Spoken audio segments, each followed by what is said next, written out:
Hello, YouTube.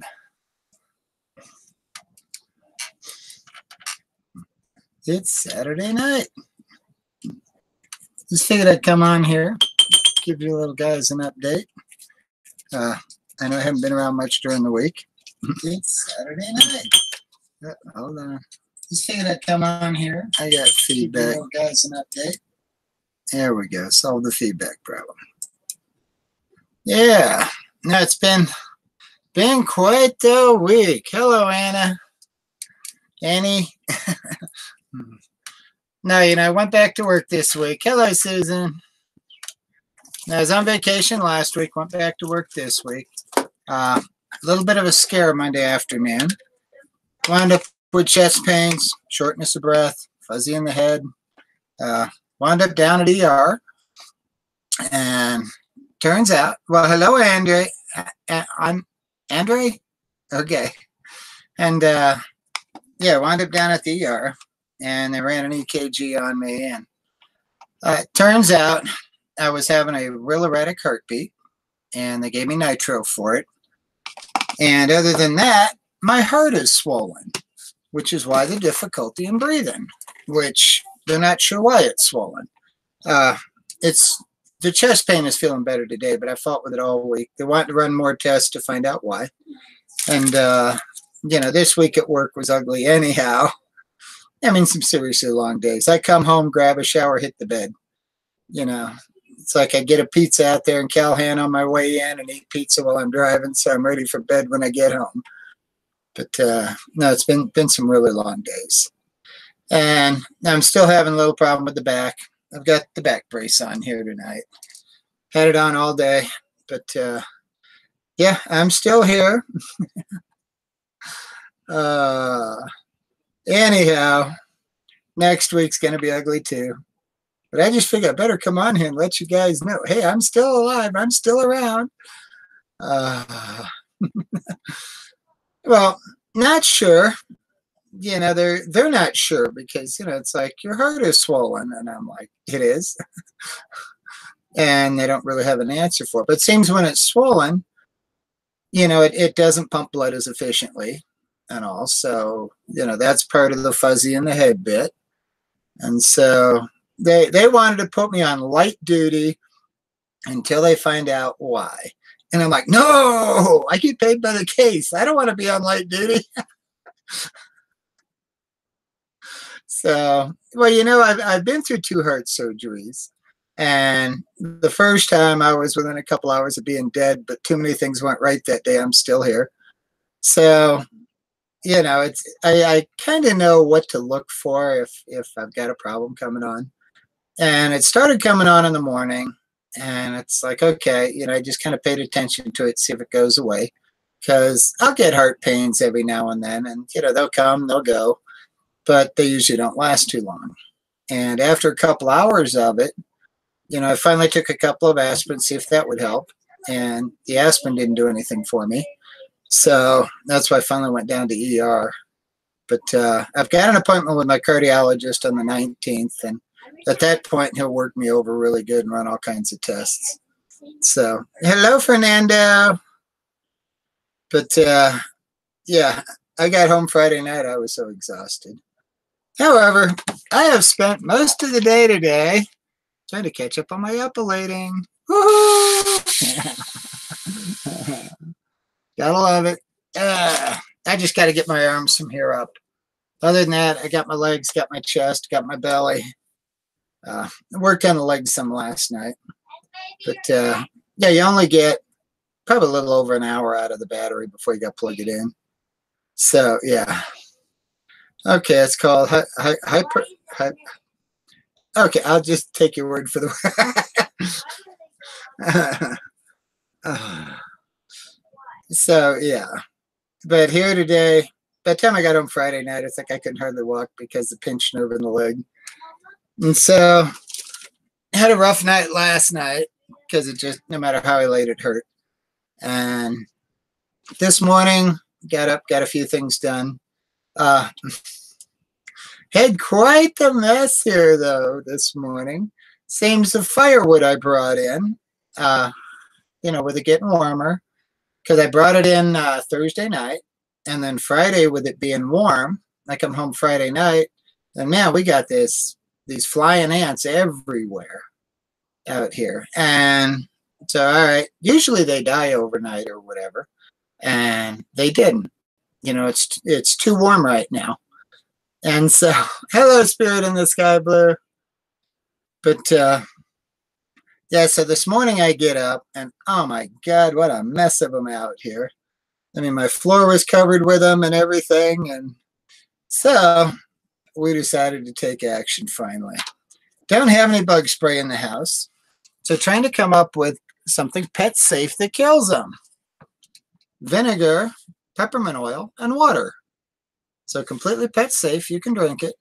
And yeah, it basically dehydrates them and kills them. So I was spraying them on that. And then felt like the red bear in there, man. I was just catching them coming at me all over the place. Zap, zap, zap. So I got my aerobics workout, taking out the flying ants, but I think I got rid of them. I haven't seen any. It's like this morning, I come out, I sit down with my coffee, I take a sip out of it, I set it down, and when I go to take the next sip, I got 6 of them in there doing the backstroke. It's like, Jesus. But when it starts warming up, you run into that with firewood. Because if it lays on the ground, they put the larvae in it. And so, yeah. So yeah, that when it warms up, it hatches. As long as it's frozen outside and it's really cold, you're fine. You can bring it in the house. Don't have to worry about the bugs. As soon as it warms up, though, they hatch. So, you know, you got like 24 hours when it warms up till they start hatching, or so, 24, 48. So, yeah. Ah, goodness. Oh, you guys are so sweet. Goodness, I've had quite the week. Oh, goodness. More store resets, more fighting with the competitor, more. Hello, Sesame. Hey, long time no see, girl. Oh, goodness. That's like I'm lost without Rosie's Saturday night hangout. So I figured, I'll jump on, at least give you an update. Now then, I did make it over to JCPenney's to the Sephora the other night. And because they called me, it came in. I got my bottle of Candy by Prada. And the thing is, I'm sitting here trying to figure out how this bottle works. There's no instructions on it. I'm trying to unscrew it, twist it, pull it up the whole bit. Finally, I realized you just pull the top off it. It's like, boy, what you women got to go through to figure out how to use a perfume. But out of that whole kit that I got, you know, I got the kit with the 18 samples, and that one there. What were you doing, Daddy? And it's got all the different samples. And so what I was doing was I've been trying like one every night, see how it smells, see if it turns sour or not, see what I think in the morning. And out of so many of them smell so much alike. But that one has got a different smell, and I really like it. What were you doing to it? Trying to figure out how to get it open, how to make it work. Because it looks like that's a plunger or something, and it's like, all right, it doesn't move. You just pull the top off it. So, yeah, you need to put some clothes on. No. I'm on live, so, yeah. I'm staying out in the living room. Really? Oh, I'm familiar with stink bugs. I grew up down in Southwest Florida. No, it's a case of the kit came with a voucher. You take it into the store and redeem it. Now, we went into the store last weekend, and they were out of it. And so she took my name and said that they've got some coming in during the week. And she called me when it came in. And basically, they could hold it till close of business the next day. So I made it a point Thursday night to go up and get it. Even though, my God, my Wednesday was ugly. It was like 15 and a half hours.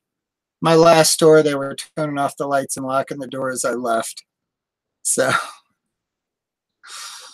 but yeah. Oh, you guys are quick. I didn't even get a chance to read it. Yeah. Yeah, stink bugs are a little like beetle looking thingy. And yeah, if you squish them or whatever, they stink like crazy.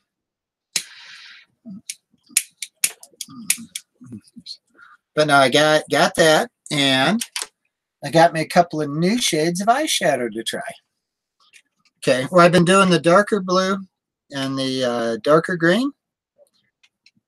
Hold on, let me find them. Where are they? That's my purple. I'll bet those are in my purse. Hang on. Let me dig them out here.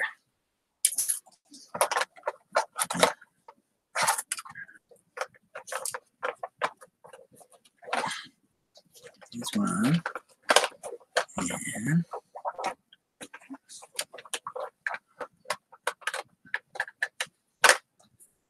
okay. I think I got my green out here somewhere. Okay. But like on the blue, that's the blue I've been using. And what I did, I got the next shade lighter. Figured I'd give it a try. Yeah. And then on the green, let me see if I can find it up here. Did they get knocked down? Those are my whites.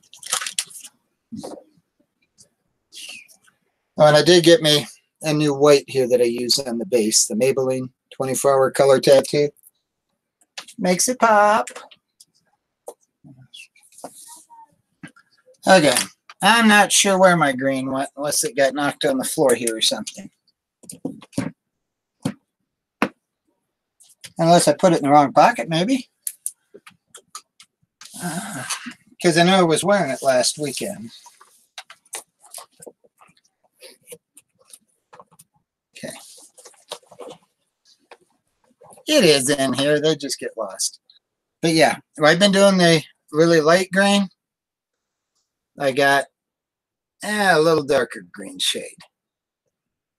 So I figured I'd play with them. Because what I found, if I do the one color, because I was trying like the light blue out to a light purple, and that doesn't work very well with me. But I found if I go from like the light blue out to a dark blue, it looks good. So yeah, our Penny's here's got a Sephora. The one right by the house here doesn't, but the one out on Powers does. So but no, so it's been an interesting week. Oh, and then get a surprise out of my paycheck Friday when it showed up about half of what it should be. You know, my wife was off work for the year 2015, and I wound up made a whole lot more money than expected. And so come the end of the year, we owed on state tax. Didn't owe on federal, we owed on state. And so, all right, you know, the wife gets a hold of them and sets up a payment plan and the whole bit and the agreements to it. And so, all right, you know, she's been making all the payments on it. And then all of a sudden they decide that they're just going to take the rest of it now. And yeah, $900 and some. It's like, what? It's like them damn Democrats that run this state. I tell you what, they're so freaking greedy. I mean, Hickenlooper, he needs to be put out to pasture. We need a good Republican in there. Hickenlooper's a jerk. You know, try to take our money, take our guns. Oh, and then I had a good one on Facebook last night. Now, I hadn't been on Facebook really, you know, much in about a month. And last night I was tired. I figured I'd take a look. And I jump on, and after I gave a couple of, you know, likes to a couple of photos, they throw me out and tell me I need to submit a photo, a clear photo of my face to get back into my account. And so, okay, what I did, I went on ahead and took a look for what I got on file, which was my original thumbnail on there, and I submitted it. And, you know, they're going to, notify me when I can get back in. So what I found in the meantime, I could get in on the cell phone. I just couldn't get in from the computer here. And about 15, 20 minutes later, it's like I'm back in. Now, they never notified me on it. And what it tells me, though, is the fact that I submitted a photo that's already in my photos on my page, which means if you want to get into somebody's account, download a photo of them, submit it as it's you, and they're going to put you in. And that's security? It's like Mark Zuckerberg. He's an idiot. Like, my God, it's so freaking easy to get into somebody's account with that. I couldn't believe it. Like, yep, look, matches your picture. It's you. Well, you know, it's the same picture I've already got on file. So, yeah, you could just download anybody's photo and submit it as you and be in. And that's security. I don't think he thought it through. You know, it should at least do a match with what you have on file to make sure it doesn't match. You know? Well, you know, a lot of things, I haven't played with Facebook. I know I've played with YouTube here. And because I've had a couple of people that back in the beginning were really ugly to me. And so I figured I'd have some fun with them. And it's not hard. It's not hard to get their information or to find their IP. It's very simple. You just got to know what to do with it once you've got the information. So you had to send a photo ID. Oh, goodness. Yep. I see that. And you know the fact that, yeah, he wants my picture and all of that. And yeah, he was a Hillary supporter. It's like, I'm sorry. What I have learned from all of this crap in Congress and the Democrats, never vote for a Democrat. They're all crooked. It's like, oh my God, what a mess. If I was a Democrat, I would be afraid to even admit I was a Democrat. You know, that's how embarrassed I am by what I'm seeing with all of this in Washington. It's like, I would be so embarrassed. I'd be out there changing my affiliation really quick, you know. I'm going to jump the fence, become a Republican. It just, you know, hey, if anybody wants to come on panel, holler here, and I throw a link out here.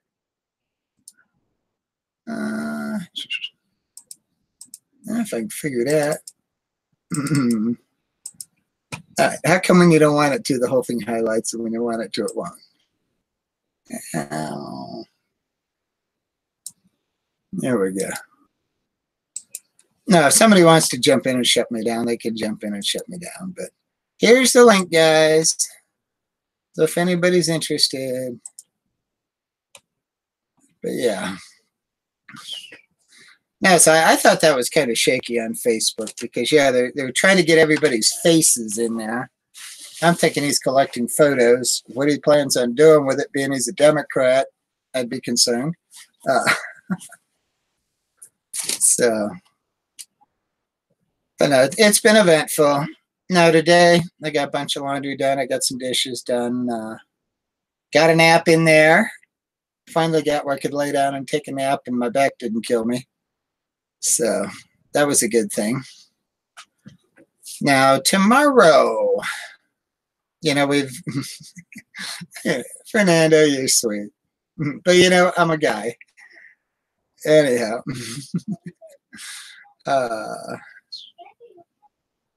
goodness. But now, usually on Sunday here, the last couple of weeks, we've been going to church, and this weekend, my daughter's got a birthday party at a friend's house, so the wife will be taking her there. And so I'm kind of in a toss-up. It's like, do I want to go to church by myself? Maybe. I don't know. We'll see how I feel in the morning. Does give me a reason to get myself dressed and dialed up there and stuff. And, you know. Then if I want to go do some things afterwards, I could. But it's really difficult, though. When you're in pain, you're having trouble walking, and you're hurt, and you know, it's really hard to get motivated. And I know the best thing I can do is rest it. So, okay. Yeah, I turned mine off there. They come in, they snuck that in, turned it on. They didn't tell you what all it's about. You know, they only told you half the story. And, you know, then I've got people that are tagging me in photos of themselves. And it's like, come on. You know, I got nothing to do with it. You're just trying to put your face on my page. Well, I do need to go get a bag of dog food. And yeah, there was something else I thought of, but I don't remember off the top of my head. So you take the rest off. All right. I like that idea. No, and today was such a beautiful day outside, but I just wasn't up to it.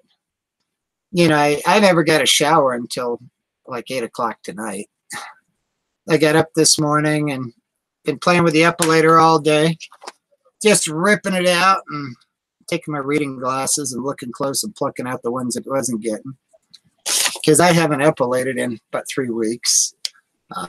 Too many things going on, so wasn't happening. Taking my reading glasses and looking out the ones it wasn't getting. Because I haven't epilated in about 3 weeks. Well, hello, Andrea. Hello, Maxine. How are you? All right. Hey, you got a little feedback. You need to mute the regular chat window. Okay. Well, hello, Andrea. How's that? There we go. Beautiful. Let me get my headphones on. Okay. Where are they?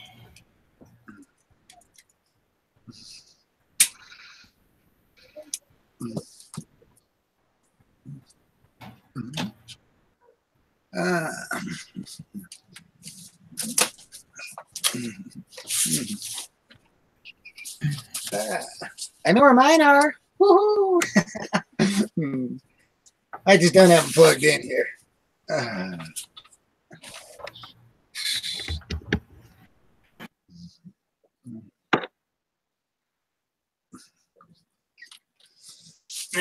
think the headphones are getting in the way of my flower here, you know. How's that? Better? Oh, you're fine. Yeah, you sound good. I got a little microphone on my ear pads. Ah, okay. Yeah, and I've got somewhere around here, I've got one of those little earbud thingies with the mic on it, and I never use it. My thing has always been the Bluetooth. You know, hang it on the ear and go and forget it. The only problem is the audio is not the greatest on it. So, yeah. And I just figured I'd come on for a little bit and see what's going on. I haven't been around all week. Yeah, it's good to see your face. Hey, thanks. Yeah. Good to see you. I'm like you. I miss Rosie's Hangouts. Yep. Now I have found myself sitting back and watching most of her videos there. Yeah. I tell you what, that one with Elvis, that was hilarious. The one that was on her channel. The one that was on Elvis's channel wasn't that entertaining. You know, Rosie just kind of sat back, stayed out of it. But on her channel, I tell you what, I don't know about that guy. When they were in the hotel lobby, that was funny. Yeah. Yeah. And yeah, when she walks away, he starts ripping his shirt off and he's doing the pose and all of this. And then some guy in the side chat makes a comment because he's like, oh, yeah, that is, you know, he's talking about how great he looks. And then a guy in the side chat made a comment about he's taking better looking shits after eating ballpark franks with chili. I about rolled off my chair laughing. Did you see when he went like this? You're timed out. Yep. When Rosie went to the bathroom. Yeah. Yeah. But no, it's like Rosie's right with him sitting there. Yeah, I'm going to block you. I'm going to block you. I'm going to block you. Because he's had me blocked even. And I'm not even a troll. I just, put it this way. I pick on him like a brother would pick on a brother. You know, I'll just feed him some wisecrack, smart ass comment, and oh, yeah, no, that pisses him off. It does? Yeah. Have you met him? I haven't met him in person. A couple years back, I actually talked to him on the phone and all, and he seemed like a whole different person on the phone. He actually seemed respectable, but I don't know. Now, I saw the video there where on his channel where he was sitting in a restaurant, and I guess there were a couple of gals there. Yeah, he had me blocked on the other channel, Susie. I can get in on the Elvis Travel, but on the Elvis Travels and the Syrian Guide, he's got me blocked. But no, he was in a restaurant, and you know there were a couple of gals in there that recognized him, and they wrote on the back of the placemat, you know, "We found you, Elvis Travels," and had the waitress give it to him after they left. Oh, he like totally tripped. It's like, oh, it's the trolls. They're stalking me. He's looking out the window. Is the van okay? And you know, it could have very well have been like me and you in there having lunch and just noticed him over there. Okay. Right. Nothing by it, but he's like, oh, I'm going to call the cops and report it. And like, he's not blocked me. I told him I'm Rosie's friend, but I don't comment too much on his Elvis Travels because the trolls will come after me. So I don't like the trolls. No. I was on Debbie Lynn's live the other night, and she got rid of one troll came on there, and she got rid of him right away. It was nice. It was a nice hangout without them. Yeah. Yeah. No, we seem to have a pretty good handle on them. And, you know, I went through, passed out a whole bunch of wrenches to a lot of my regulars after we were over there with Rosie at Black Eyed Pea, and I'm on the cell phone. And we get some guy in there that, I mean, is making, you know, pedophile remarks at my daughter. And it's like, no way. You know, thing is, if I had it up here at the house, I could go ahead and, you know, find out who he is. But being I was on the phone, you're limited on what you can do. Well, that night when they were in the lobby, someone did make terrible remarks about his father. And I think that should be off limits. Don't talk about people's family. Hello, Vicky. Yeah, no, leave the family out of it. How do I put that directly on YouTube? They don't need to be brought into it. How do I put the side chat on? Okay, it's underneath. It's should be underneath the window you've got on. Because if you go back to the original window, you should have the side chat. Now, if you're looking at the inside chat, it should be over on the right side of the Hangout window. I don't see it. I see it live. Okay, it should be over group chat. Try. Let me see which button it is. I see chat. Okay.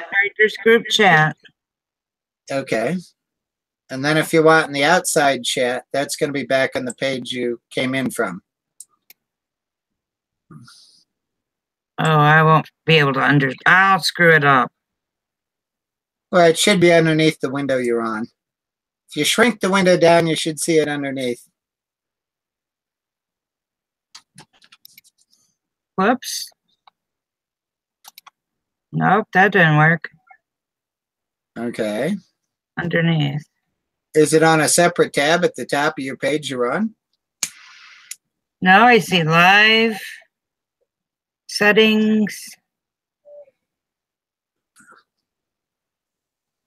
Screen share. Is that it? No, you're all in the Hangout window there. Control room. That's all part of the Hangout here. It's going to be on a totally separate window or a separate tab at the top of the page.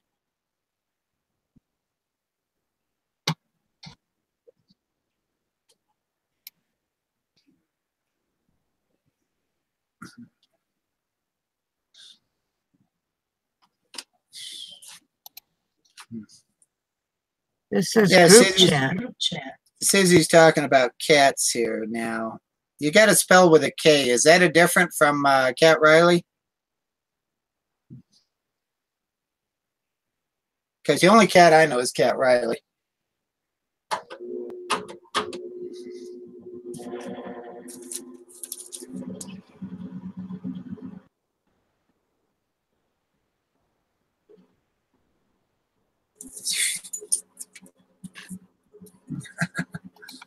Okay. Well, hello, Pink. How are you? Gosh, long time no see. Yeah, here's Saturday night without without Rosie. It's like everybody's looking for some place to go. Same cat. Okay.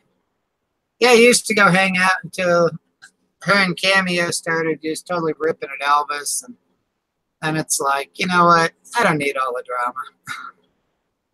Is that Glam Slam? Over here, you got Pink Glam Girl.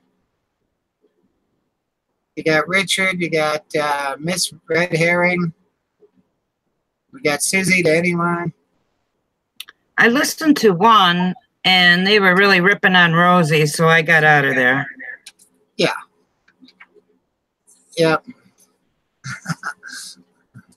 It's one of those, when they start in with all the negativity, it's like, you know what, I don't really need that.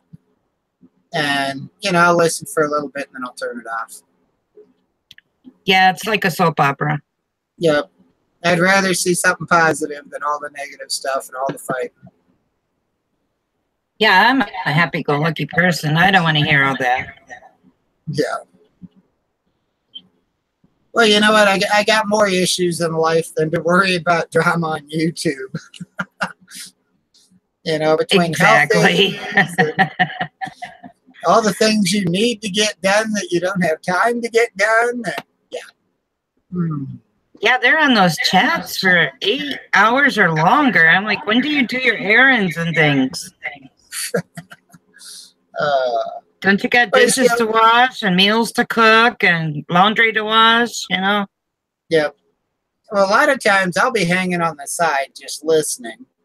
And, you know, I'll have it on here at the computer. Then I'll pull it up on the phone and take it with me when I'm out doing dishes or take it in the shower with me or something. And that way I can at least, you know, if it's interesting, I'll hang in there and listen. Yeah, I lurk too. Yeah. But a lot of times I'm too tired to worry about, you know, responding and becoming part of the chat. I would never respond. I don't want to be in that. But sometimes they say mean things about Missy Jen, and, you know, she has a mess and I have a mess. You've seen her legs. And for someone to make fun of her like that, that's just wrong. Yeah. I haven't seen her legs. She had jeans on when she was here. Well, I mean, the way she walks. Yeah. Oh, well. Put it this way. The thing that dawned on me when she was there with Elvis, and Elvis kept referring to her as transgender. You know what? When she was here, the thought never crossed the mind. It's like, it's Rosie. You know, she's a person. It's Rosie. Whether she's male, female, transgender, never came to mind. But Elvis was harping on it. It's like, goodness. You know, I met Missy Jen through that medication. I think I told you that story. I was supposed to get the same medication, but my insurance denied it. But I was searching on YouTube for people that were getting it. And I never knew Missy Jen was a transgender. I could not tell at all. Yeah. And it doesn't matter to me. I have gay family, gay friends. I don't judge people for that. I judge for what's inside their heart. Yep. Their personalities. You see, I'm one of those that, you know, we were at Pride Fest, and there was this one person that, you know, you kind of halfway in between guy and girl. And, you know, I never even thought about it. And then the wife made the comment, you know, about it. And it's like, well, I don't know if it's a guy or a girl. Turns out it was a cross-dresser. But, yeah. Because later on in the day, we ran into him, and he was getting hot with the wig on and all, and decided to peel it off. And yeah, it was a cross-dresser. He was just having fun. But, yeah. you know, I never judged them in the first place. It's like, I don't either. it's a person, okay? I'd rather know the real person if they're good people. I notice you're a good hostess, like I was raised to be. You open your food up to people, your coffee, you just make them feel at home. Oh, yeah. I've seen very pretty women I grew up with that turned out to be really ugly inside. Yeah. You know? There's And a lot ugly of men, too. There's a lot of beautiful women that basically learn to trade on their looks. And, you know, I don't agree with that. No, it ends up backfiring on them as they get older. Yeah. And those looks go away. Yep. When I noticed, you know, like some of the girls from back when I was young that were like so beautiful, it's like every guy wanted them. By the time they're 30, it's like, goodness, what happened? Yeah, at my class reunion, all those cheerleaders were been divorced 4 or 5 times and gained about 300 or 400 pounds. Yeah, they got kids on the side, and they got yeah, they were a hot mess. Yep, exactly. Well, you know, when I met my wife here, Kim, you know, I met her on Match originally, and we talked on the phone for a week before I ever saw her in person. And so I got to really know who she was before I ever saw her. So it's like, okay, you know, so she's got a few extra pounds. Hey, a woman's supposed to be soft in the touch. I don't like a bag of bones. So, right. You know, and so, yeah, I mean, she's an awesome person.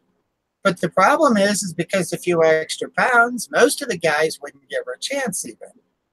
And it's like, I'm sorry, your relationship is far deeper than skin deep. And if you want something in the long run, it's who the person is, not what they look like. And most skinny girls can't cook, right? They're too vain.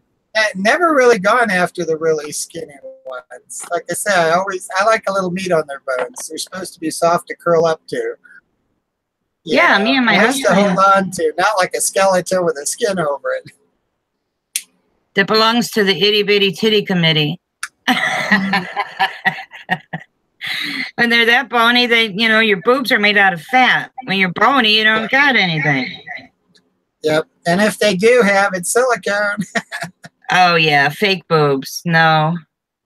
My husband and I both gained about 40 to 60 pounds after we got married. We've been together 19 years. Monday is our wedding anniversary.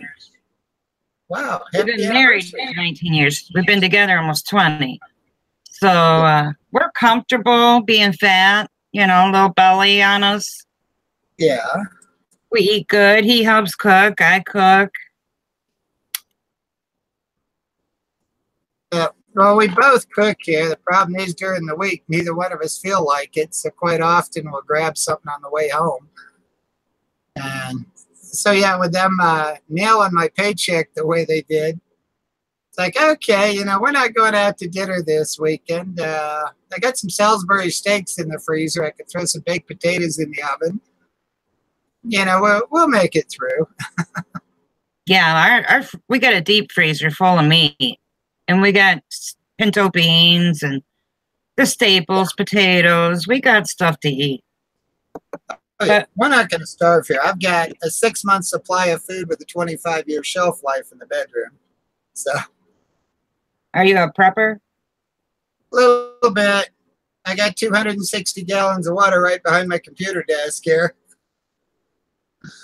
You never know. Look at Flint. Look at Flint. They didn't tell those people too late that their water was poisoning them.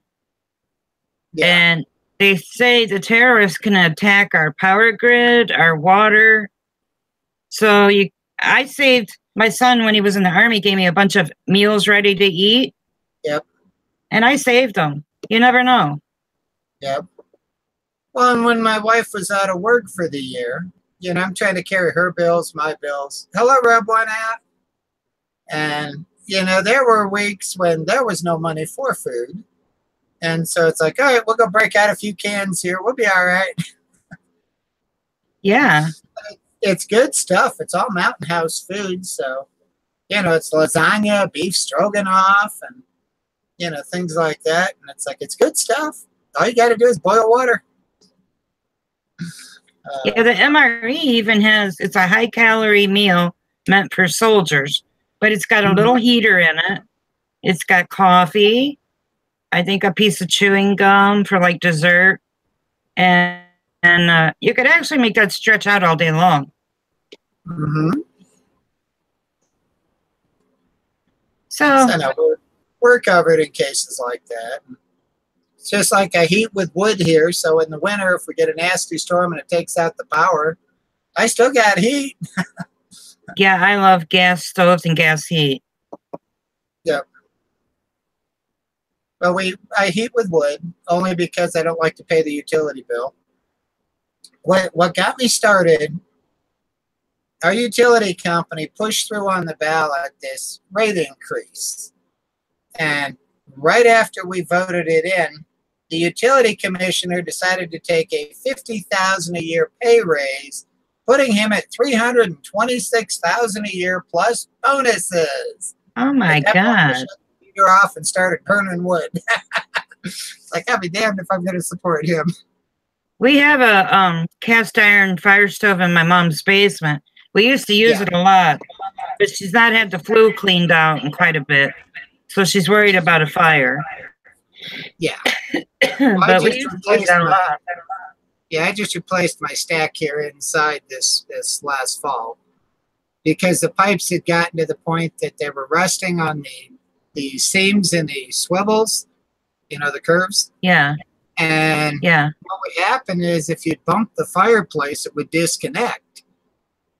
And it's like, I don't need that pipe disconnecting up at the ceiling. That'll bring your house down. Yeah. It could. When I had a security camera pointing at the back of the house and you could see the chimney.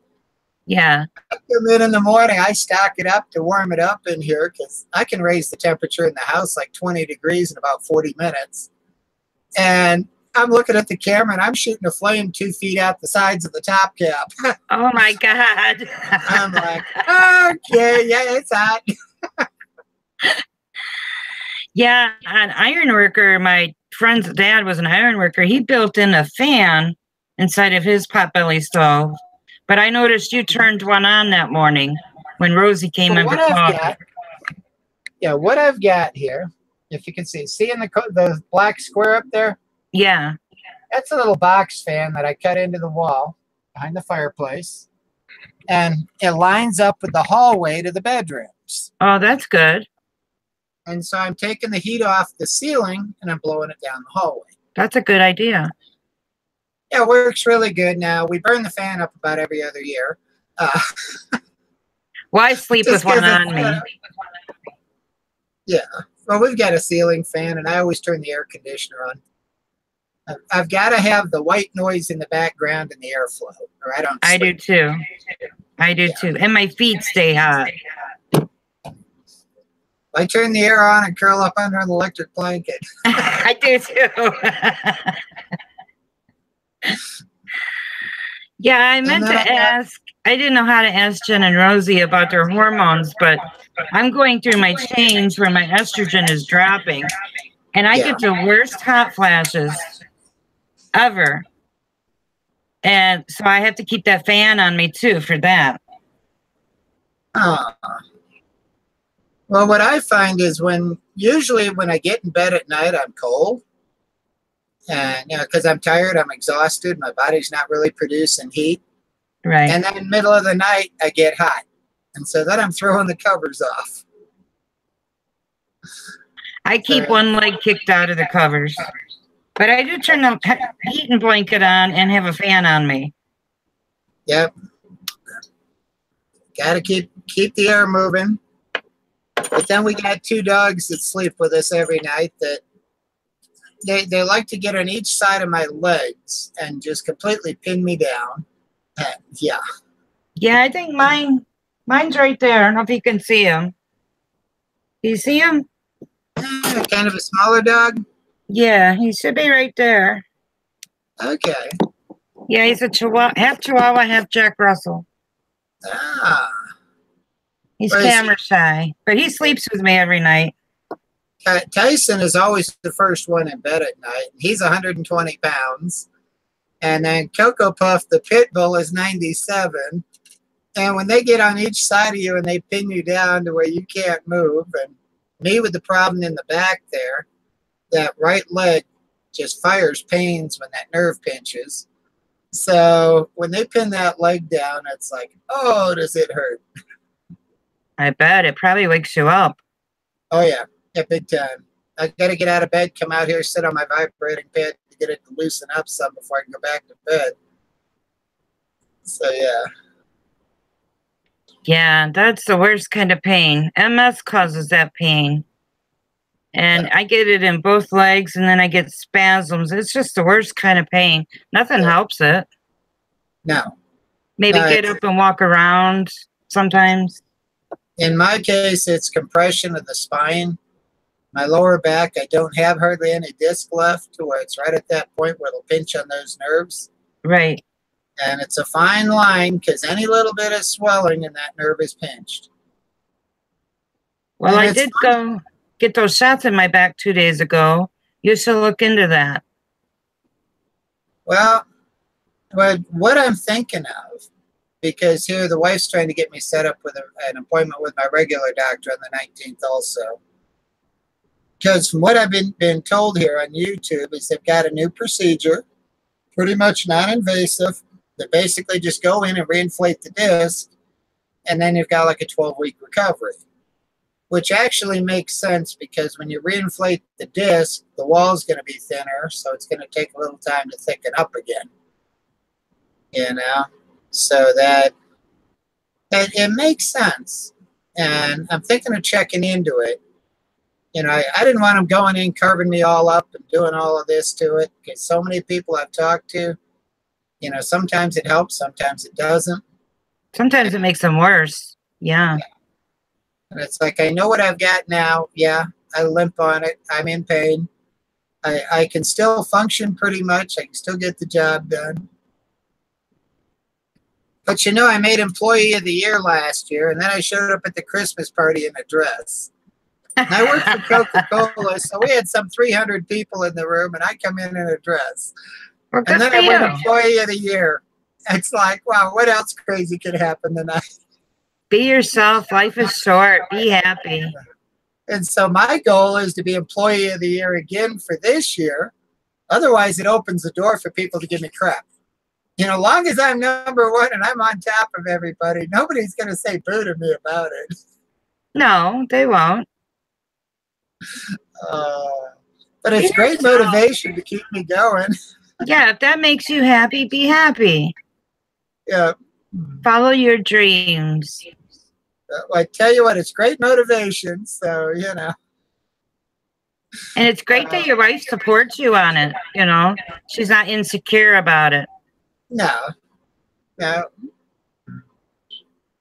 Well, with me, it's what's funny is, you know, I've been going to church here lately in a dress.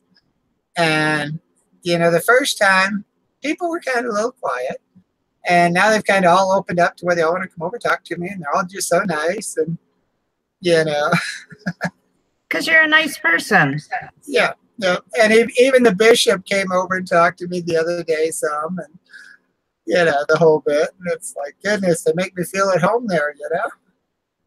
Well, I'm glad you found a church like that. It's hard to find one just being your own sex. I mean, they usually have a clique, and only those people are going up on the white cloud. You know? Yeah. I've been to many churches and have not found one yet that I felt I belonged. Yeah. This is the Mormon church yet. Really? Yeah. And the thing is, you know, my wife used to be one of the missionaries back in her younger days. And so she's got a lot in common with them. And, you know, Wednesday night she goes and has their meeting, you know, goes to their meetings and stuff like that, you know, their discussions and all. And, you know, the gal kept asking, it's like, well, why doesn't your husband come to church? She's like, well, can he wear a dress? And the gal actually went and asked the bishop. And the bishop says, hey, it's all right with me. And So yeah, I show up in the dress, and yeah, everybody's cool.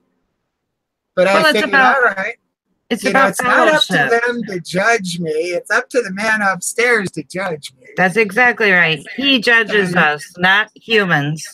Yeah, and if they're truly, you know, truly the religious person, they're not going to judge me. No, they're not. The best church is right here in your heart. Oh yeah. I have Okay. family that drink alcohol a lot. They're not allowed to go to the church. You know, that's not right. Yeah. Maybe if somebody reached out to them, they wouldn't feel so alone and have to drink so heavy. You know what I mean? You know, that's what I'm missing tonight. I don't have a drink here. If I'm going to drink, it's going to be a Friday or Saturday night. And I got some good stuff Rosie gave me out there.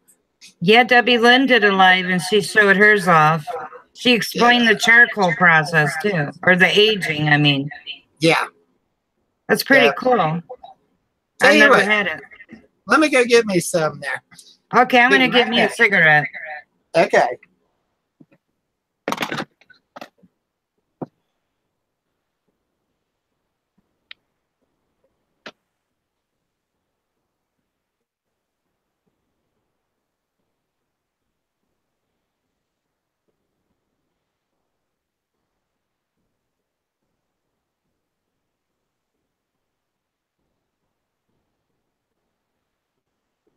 Murphy.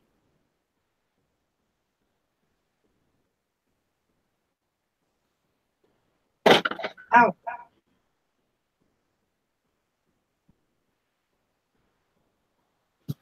Oh my God, get him in.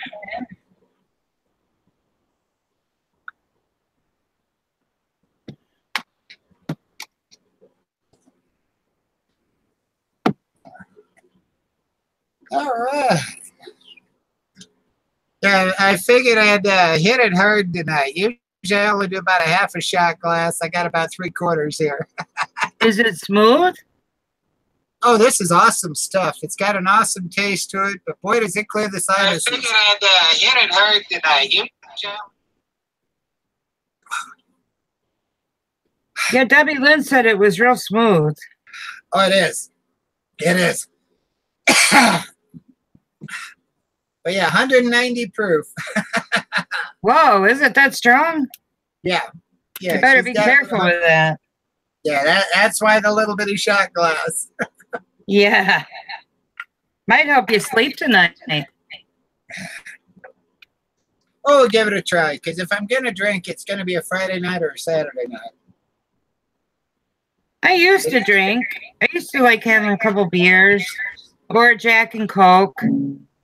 And I got the diabetes so bad that the doctor said don't drink. So, but every now and then I'll have me a mixed drink or something. I'm not a prude. Yep. And I'm from Kentucky and I've sipped shine.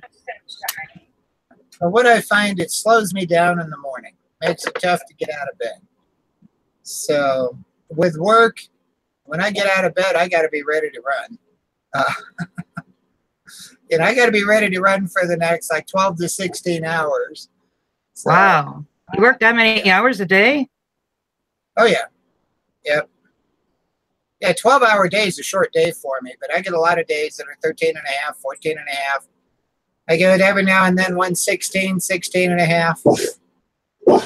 Holy cow. Yeah, come here. No Yeah, wonder you're sick of skipping beats. I've got 92 stores I'm trying to keep up with, and I've got all the miles from here to Simla. Come on, Tyson. Come here. Did you see that picture Missy Jane got for you in Clinton, Missouri? That old Coca-Cola plant? Oh, I didn't see that one. I think she put it on Facebook. I'll have to take a look. Now that I'm back in on Facebook. Well, add me. I'm under Andrea Moore. That's everybody. I didn't get married till I was 34. So everybody before that knows me as Andrea Moore. Okay. Well, here on Facebook, I'm under John Simonson because they wouldn't let me use Maxine. So, oh, yeah? Yeah. So I'll if you want to find find you. me on there, just search for it. Yeah, I'll find you. It's got my picture and all, which I'm thinking when they want me to submit a picture, it's like, yeah, John Simonson, I'm going to submit a girl picture. Okay. I gotta wonder I don't if know that's why they're why they doing figured that. out, you know? I don't know why Facebook is doing that to people. I don't know. I could still get in from my phone, but I couldn't from my desktop. And what's funny is, you know, they've got the IP that you're accessing it from. Right. So there's no reason they needed to even question if it was me because it's the same computer, the same IP.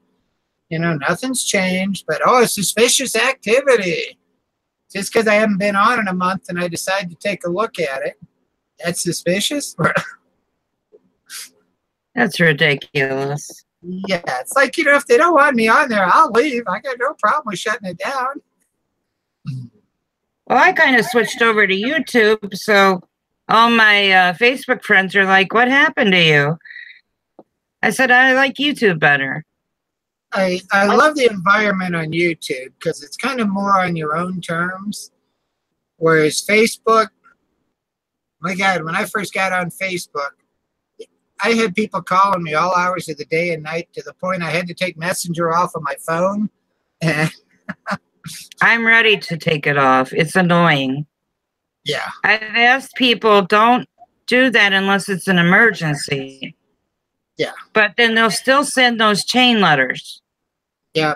So I'm thinking something's wrong, especially in the middle of the night. And it's just one of those stupid chain letters. Yeah.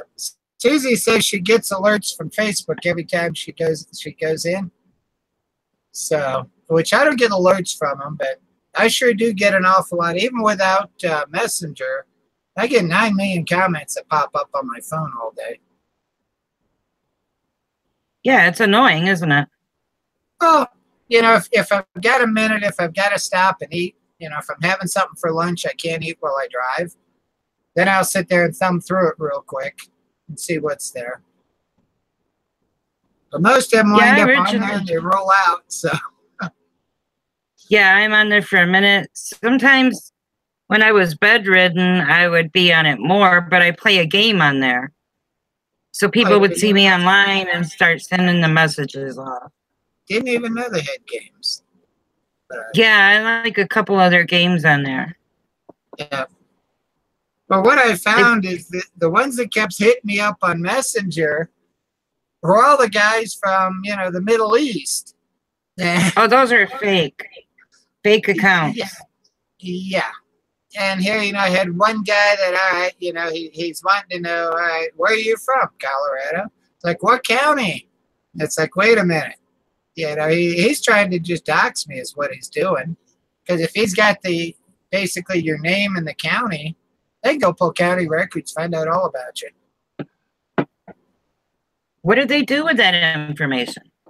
I have no idea. But I blocked him really quick when he asked that question because it's like, you know what? I don't need to associate with people like that because that's bad news.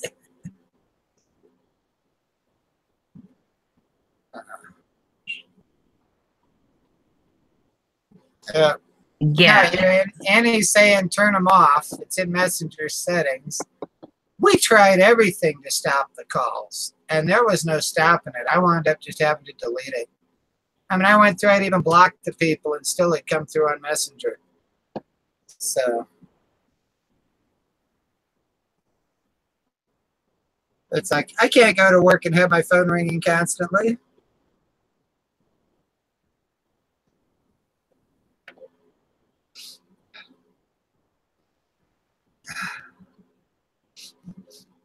Well, that stuff clears the sinuses out. No. I don't associate with anything like that. Yeah. And I'm amazed at how many guys want a friend, you know, want to be my friend. And as soon as you accept, the boom, you're hitting up on Messenger, and it's like, you say you got to get up.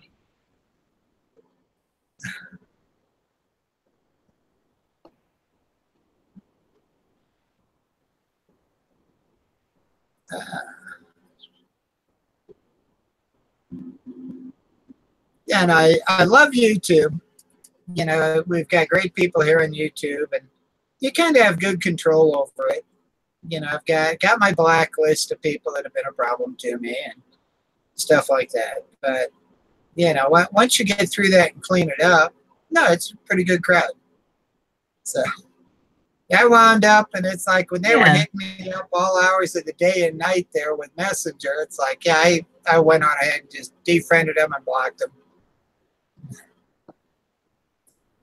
And now I've learned, now I understand why people say, you know, if they're, you know, not in English. I've got several people that are Hispanic on my Facebook page. But, you know, they're nice people. Now, yeah, anybody that if you go to their page and it's all in Arabic, nah, don't friend them. They will harass the crap out of you.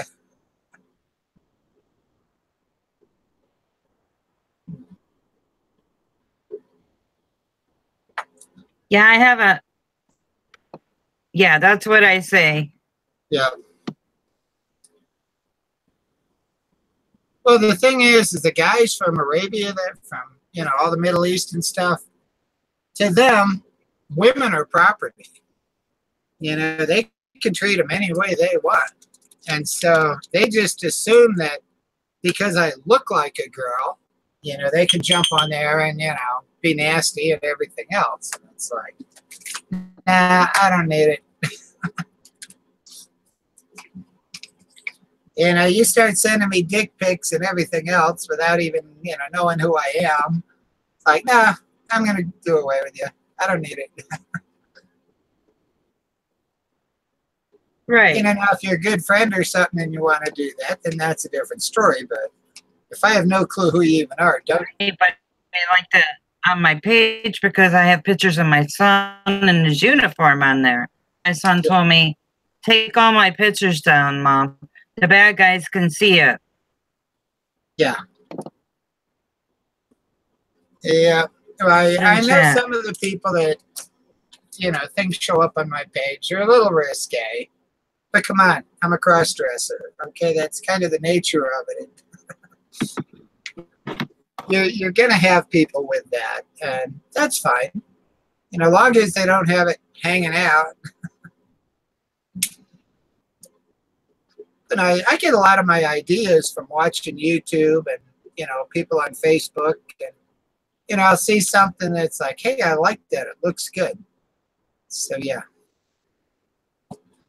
Okay. That was a shot of Rosie's. Well, it was like 3/4 of a shot of Rosie's 190 proof moonshine. So, that's why such a little glass. It's good stuff, but boy, you don't want to drink a whole lot. Do you another shot? I don't need another shot tonight. I'm good. What'll do you, huh? Oh, that's fine. Yep, that's good. That's why when she asked me, how long is it going to take you to drink all of this? And it's like, well, when you do your New Year's hangout, ask me about it. I mean, she gave me a pint of it, and when I'm drinking it like 3/4 of an ounce or an ounce at a time, that's going to last me a while.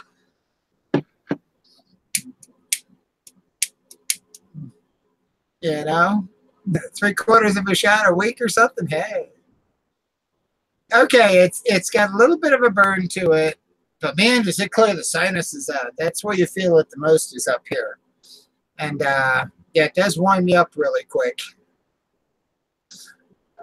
And now I have to chase it with something. Water, usually.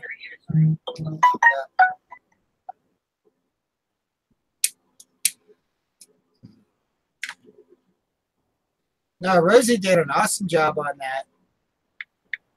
And I got to tell you, it was so much fun getting to meet her and Jen. Now, Rosie was exactly like I always knew Rosie. I mean, she's the same off camera as she is on. And you know, where people refer to her as being shrimp and being short, she's not that short. You know, my ex was like 5'4". I think Kim is probably like 5'7". And so, you know, 5'6", 5'7". And Rosie's like 5'6". So, no, she seemed normal height to me for a woman. Now, Jen surprised me because Jen's a big girl. I mean, she's a beautiful girl, but she's good size. She's tall, but just the nicest person. And my doggy Tyson here just took to her like no tomorrow and completely ignored me the whole time she was here. He's over there in her lap getting loved on, and it's like, yeah, Dad, you're gonna have to wait.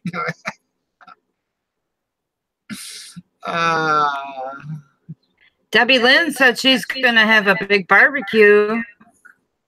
I would love to go to her barbecue one of these years. I just don't know if I can. I need to find out when it is first. Well, I'm 5'2", so I'm shorter than her.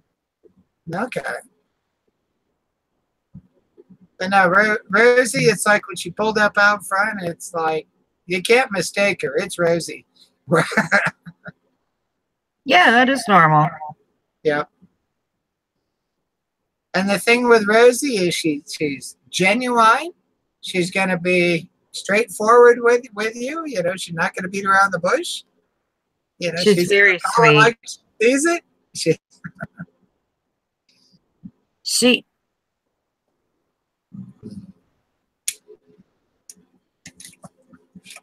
But that's me. If you ask me a question, I'm going to give you an honest answer. Yeah, I'm glad they got to come and stay all night. Question.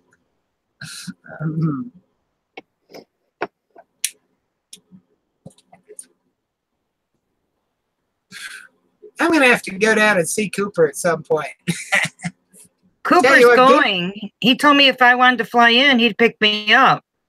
Cool. Well, getting to actually see all of him there in the videos from when Rosie met him, he's a good-looking guy. He's tall and distinguished, and very much a gentleman, too. Yeah. Hello, no way. How are you? Oh, yeah. I thought it was great. Like I say, getting to see all of them in an atmosphere like that, it's like I learned a lot about him. She's funny, too. She makes me laugh. Yep. Yeah. She's got a good sense of humor. Cooper's a handsome guy. He gets cleaned up that way and all. It's like, yeah, he was looking sharp. And just, so much the gentleman. Well, I'm going to try and make that barbecue this year. That sounds like fun. I need to find out when it is and then see if it works in with when I got vacation going. I still got 2 weeks to put in for, which I'm thinking of putting in one for April because I've got one already. I think it's the end of June. And then I've got the week of October 12th. So I've got 2 more weeks to burn in there and a couple more days. Taking the 19th as a personal day, and I still got 2 more of those to burn. But it's a long ways, though, from here to Debbie Lynn. We could fly. Maybe get tickets in advance. It'd be cheap. And it's a case of, I'd have to sit down and figure it out, time versus money and what works. Because if we've got the time and we got the money, the drive would be the way to go because then we could take the dogs with us. Why am I hearing a delay? Are you listening to it on the side chat? Oh, if you had this, you got the headphones on, okay. Yeah, because if you're listening to it on the side chat, you got a 45-second delay. I asked her what month, and she said,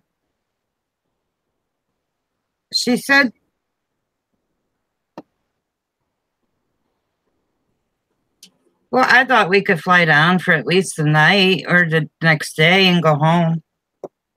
Yeah. Yeah, of course, if I show up there, I'm going to have to wear my Debbie Lynn t-shirt. I don't have one. I want one. It's a sharp-looking shirt. It's a nice shirt. One of those I'm afraid to wear it because I might trash it.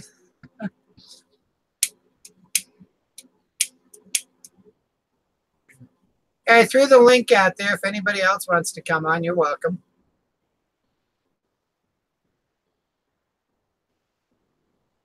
Now my wife is passed out on the couch here already. She's tired tonight. Yeah, my daughter is taking swim lessons down at the Y. And so, yeah, the wife took her down there this morning, and then they had a birthday party up the pass at Green Mountain Falls with one of her girlfriends. So, wife's been on the go all day, taking her here and there. And now tomorrow she's got another birthday party with another one of her girlfriends. Now, church starts at 1 and the birthday party's at 1:30. So the wife's not planning on going, but I'm debating if I want to go. We'll see how I feel in the morning. Yeah, I want one of those. My son is in the weirdest city in Nevada. Oh, yeah? Yeah, come on, people. I can't be the only one. Well, hello, Elena.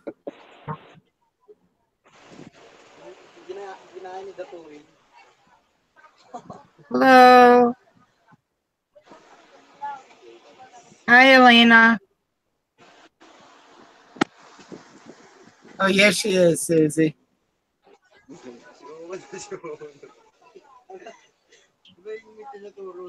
I can't see your eyes, Elena.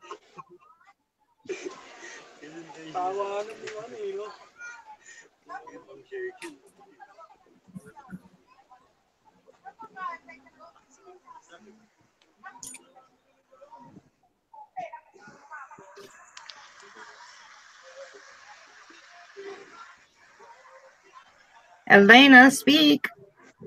I was waiting to see if she was going to say anything. She's just staring at us. I can't see her eyes. Yeah. Well, yeah, no, could be just trolling us. Oh, you don't know her? No, I don't know her. I just threw it in the side chat. So we'll pitch her out. Okay. I did that to one guy, and it turns out he was just having trouble with his mic and all. Like, oops. That's funny. Well, you know, we all make mistakes. Yeah, some people are still learning. But you know, YouTube is supposed to be fun. It is. That's why when they start getting so nasty and start attacking people and all, I just get out of it. I was a diehard Porch fan there with Shoot the Shit, and I mean they had the most awesome show going every night, and then it got into all the drama, and at that point I kind of lost interest. And, I'll check back with them now and then, and every now and then they'll have a good show going again. But basically, like 4 out of 5 nights during the week, it's drama. So, I'm sorry, you don't have me with drama. Me either, girl. Me either. I never did like that. Videos to relax and unwind and forget about the day. And I don't need stress and pressure from drama. I don't like when people judge and talk about other people behind their back and yet go on their hangouts and act like they're their friend. Yep. And some of the channels I love the most, it's like this time of year they don't post much. It's like I got one channel that, man, anytime she posts, I'm going to be there to watch, and that's Miranda Cruz. I don't know her. Okay, she lives in Switzerland, and she's a cross-dresser. And her videos, I mean, it is the most beautiful, picturesque settings and everything. It's like, my God, you just want to go there to see the scenery, But she's always got the most beautiful backgrounds for her videos. Well, next time, does she come on your chat? No, I've never had her on a chat or anything, probably because of time difference. And I don't think she really does chat on YouTube, but her channel is Miranda Cruz. If you go to my homepage, it's one of my recommended channels. And yeah, I love her stuff. And during the summer, she'll post fairly regularly. But during the winter, doesn't happen. We get a video I have here to subscribe to her. Yeah, I'm subscribed to her. And like I say, I've taken a lot of her moves and stuff, you know, when she's out doing her videos and the kind of girly moves she's got. It's like, you know, I sent her an email in the beginning. It's like, you don't mind if I use some of your moves in my videos, do you? You know, the bit where they stand there, you know, checking out the fingernails and stuff. And yeah. Oh, yeah. I even copy some of my girlfriend's moves. I have one that dances like this. There we go. And I pay a lot of attention to the dress and the attire, and it's like I wish my legs worked better because then I could get the walk down better, but the shape my back is in, that's not happening. And you do fine. You look beautiful. I've played with you're right about quality dresses. That's important. They last longer. They look a lot better longer. The dresses I've gotten at cheaper places, you wash them a few times and they're no good. They don't fit right. Yep. Well, and it's like something I found with the Calvin Kleins, the way they're cut and the material they're made out of, even on the windiest of days, they're going to stay where they belong. They're not going to come up around your ears. Right. You know, when you pick one up, it's a heavyweight dress. It's like, whoa, but you put it on and it's just like, oh, this feels great. I love it. You know, you don't want to take it off, but they're dry clean only, which is, you know, the only downside. But I love the gal at the dry cleaner around the corner here. She's so sweet. I have a few nice pieces I got at Penny's. Paid a good price for them, but they've lasted me. Yeah. They still look good, like I just bought them. Yep. I just bought some more of those tank tops from over there at Penny's, the Worthington tank tops. Yeah. Because they make great undershirts, even as, you know, on the job as the guy, because, you know, they slip, they slide, they move with you, they feel good. You know, so when you get bored of the same old cotton undershirt, those things are great. I have to get some because these bras are cutting into me. Yeah. Well, on the bras, I've got I've got several of the wire-free ones. I've got a couple of these that are, they're a 5 hook, so they're a really wide band, but they're a wireless bra and all. And it's like, oh, those are comfy. I have a couple of those. I think they're the 18-hour ones. They're nice and wide up here. Because I'm a 40D. Okay. So it pulls on your back. Yeah. I don't know how Rosie can stand having big boobs like that. It pulls on your back. Yeah. Well, normally when I'm dressed, I'm either, you know, a 42D, a double D, or a triple D, depending on what looks best with the dress. Right. And, yeah. And these I got tonight, these are actually just an A cup, even though they're in a C cup bra, but it fits good. The different bras fit the different forms. It looks comfortable. Yeah. It's not squeezing you in. No. No. I'll wear those sometimes to hoist them back up because with age, your zooms drop. Yeah. So I have some that hoist them back up, but they're very uncomfortable. Well, what I found with these forms here, back on Black Friday, there was a guy on eBay that was doing a special on them. And so I ordered a few different sizes of them. And when I saw the quality of them, it's like I had to go back and buy all of them because he's got 8 different sizes. And so I've got all the way, basically, what I got from him was from a 42 would be a 4A to a triple D. And then I've actually got one that would be bigger than that. It would be a 44 triple D, which sometimes, you know, if you really want to fill out the dress to make it look good, you need that. But right. I go by, you know, what looks best in the dress. But what I love about these is they're completely gluable and everything else. And so you just hit them with the medical adhesive spray and, you know, let it dry, and then you can pop them on. And once you get them warm, they stick. You take the bra off and go braless. Doesn't matter. And, you know, they're made for that.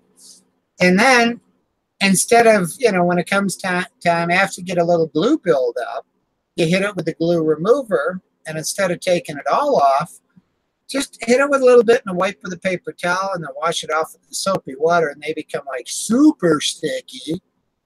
So where, man, if you wanted to go out and play racquetball or badminton or something, braless with your 44 double Ds or 42 double Ds, they're going to stay there. They're not coming off. I'll have to try that trick. I've never done that. Yeah. Yeah. And so, but yeah, it's just, I don't have a backup bottle right now. I need to order some more. But it's the, I get it off Amazon, and it's just medical adhesive, and it can get either just the spray or the spray with the remover. And the problem I have in the wintertime, it's only supposed to take 5 or 10 minutes to dry. And when you spray it on in the winter, I've left them sitting there like overnight, and in the morning picked them up, put them on, and still had some damp glue and wound up getting a burn mark from it. Because if the glue is still damp, it's going to basically leave a red mark on you. Yeah, I would imagine like a Band-Aid would. The Yeah. sticky stuff. Yeah. Yep. So basically spray them up. You know, they got to get warm to cure. And then at that point, you know, after you, because you get 2 or 3 good wears out of them, 2 or 3 good days before they start losing their real sticky. I mean, they're still tacky enough to stay in place, but you know, if you want to go braless, they're not going to stay then. And then I'll hit them with a little of the remover on it. And, you know, do that a few times. Now, when you hit it with the remover, you can set them aside for about 5 minutes, even when it's cold, and you're good to go. You know, it doesn't make the glue actually wet again. It just makes it real sticky. Yeah, that's a good idea. I want to try the back corset, like you suggested, for the back problems. Yeah. Does that squeeze your belly real tight, though? Not too bad. Now, I don't have an actual corset. That probably does on the belly. What I've got are the bustiers. And, you know, I found last week I was wearing them most of the week because it was helping with the back. And, you know, it's like when I go to church anymore with the sitting, because I know I'll get back pain out of it. I'll wear one to church because it solves the issue with the back pain. So I don't have one on, and I got the back supporter here. So I'm going to try that because I have a bit of a belly, and I can't stand anything squeezing it. Yeah. Well, the bustier pretty much squeezes on the rib cage. Now, I always buy them one size too small. Rather than buy the 42, I always buy the 40 to where you stretch it a little tighter. But then, you know, if I want it strapless and the whole bit, want to keep the forms good, you know, I'll go that way because then it doesn't slip down. If you get the right size, it's going to want to slide down if you don't have the boobs to hold it. Right. That's a good idea. Yeah, I'm going to try that. And it's one size smaller. It's not so much that it really hurts. My back injury is right around where the bra strap hits. I broke my back when I worked for the railroad. Oh, didn't know it until later on.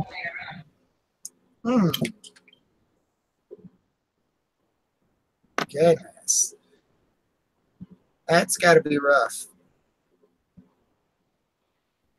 Yeah, you deal with it, you know. I've never broken my back, but when you look at my x-ray, the discs, the L4, L5, that disc has been gone for years. And, oh, you're fine, Susie. Yeah, the L4, L5 has been gone since 2000. I blew it out and never did anything with it. I just kept going. You know, it's like, yeah, I'm in excruciating pain, but I'm bulletproof. You know, I'm in a spot I can't take time off or anything. And, yeah, the 2 vertebrae have grown together. They're a little crooked. But then over the years, the other vertebrae, or the other discs, have gotten so paper thin, and the vertebrae are actually like duck-billed on the front edge, where when you bend over, it rubs bone on bone, and it's wearing the bones down. So, yeah, when they did my x-ray, they couldn't believe I could walk out of the office. much less go to work and throw cases all day.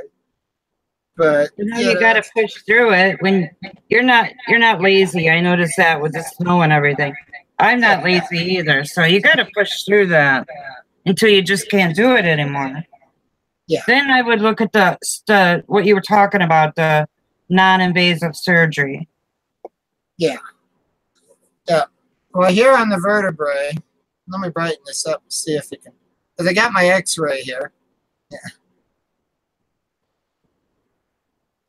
Yeah, because here's, if I can get it right, there's from the front. And you can see the two vertebrae that are crooked. There's no disc in there. They're just laying right on top of each other, yeah. Yeah, and then the side view.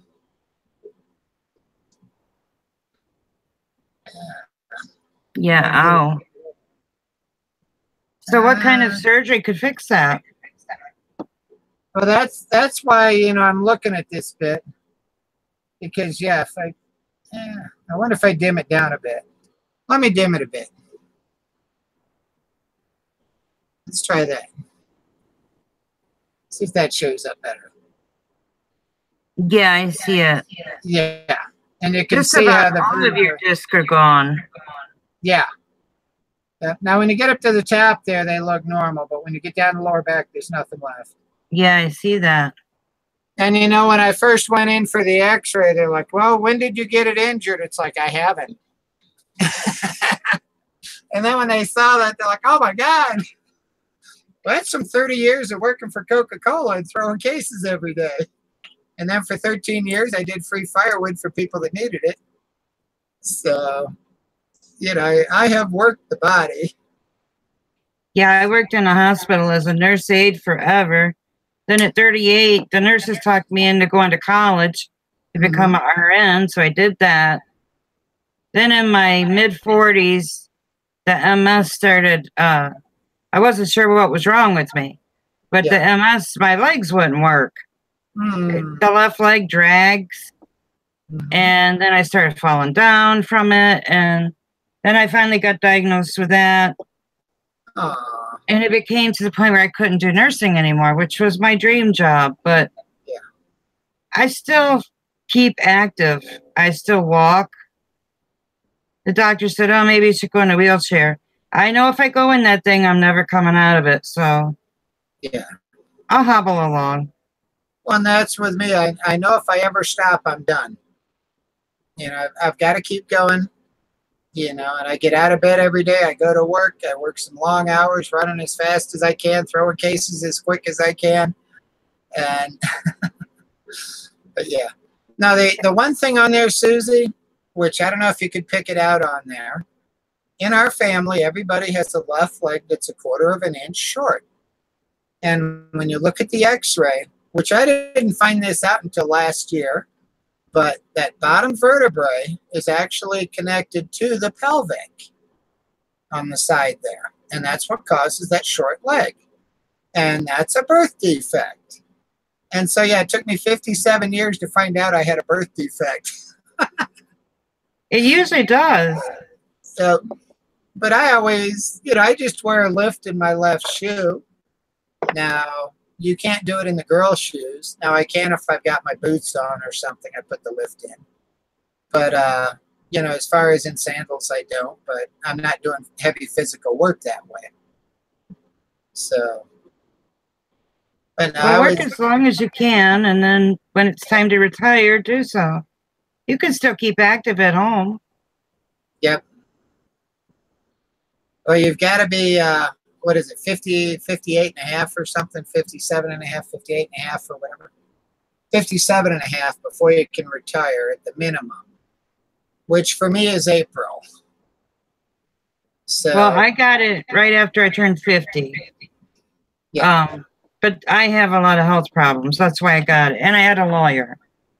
Yeah. But there was just absolutely, I tried working and I just could not do it. Now I'm getting better because I'm on a medication to slow it down. So, and then I just had that neck operation done. That was all blocked from cholesterol. Yeah. And the doctor said, you're going to stroke if you don't get that cleaned out. So I noticed my balance is better since they did that. And I start on a new MS medication as soon as I get a TB test done. So I've been off of one for 7 months, but I do well on them. They just fail me eventually. Well, they're wanting to put me on a stress test. And I'm thinking, okay, right now I'm having trouble even walking. It's a medicated one. You'll be fine. I did it. I'm having trouble even walking, and they want to put me on a treadmill? Yeah. No, they won't do that to you. They'll give you an IV. They put this stuff in really quick. It raises your heart rate like you were, walking on a treadmill. Then they give you another medicine to slow it down to normal. It takes about 5 minutes.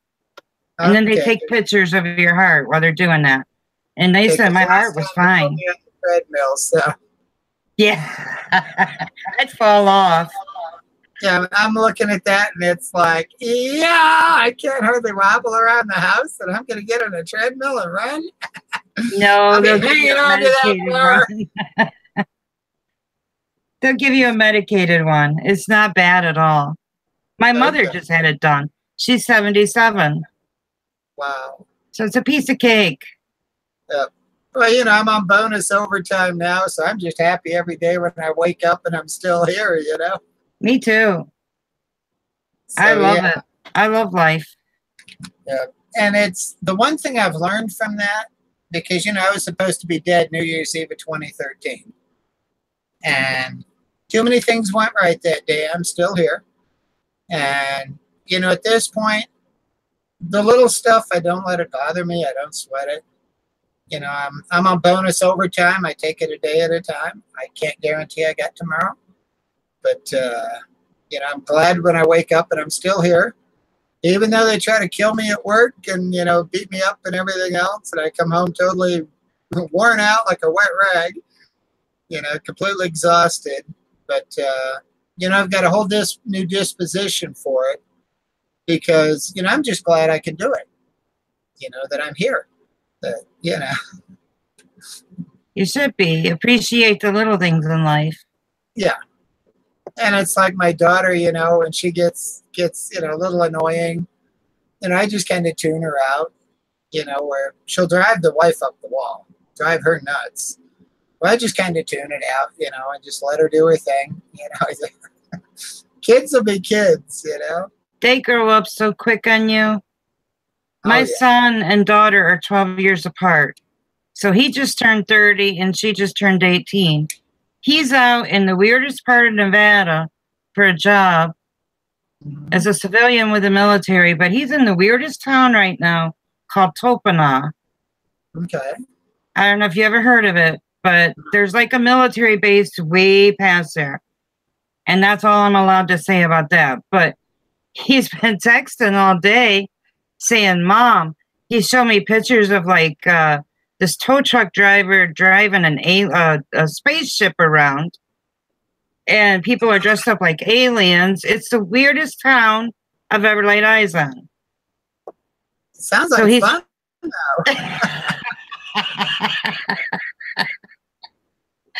It's like going to Roswell, New Mexico, It's by Area 51, if that gives you a hint. Yeah. But he wants to get an apartment in Vegas because he works 4 days, 10 to 12 hours a day. Then he gets 3 off. So he wants to go to Vegas for his days off. There's no internet. There's hardly nothing out that way. So he wants to go back to civilization on his days off. Tell him to look at HughesNet for internet. That's the satellite internet. That's the only way you can get it in the far out areas. I will tell him.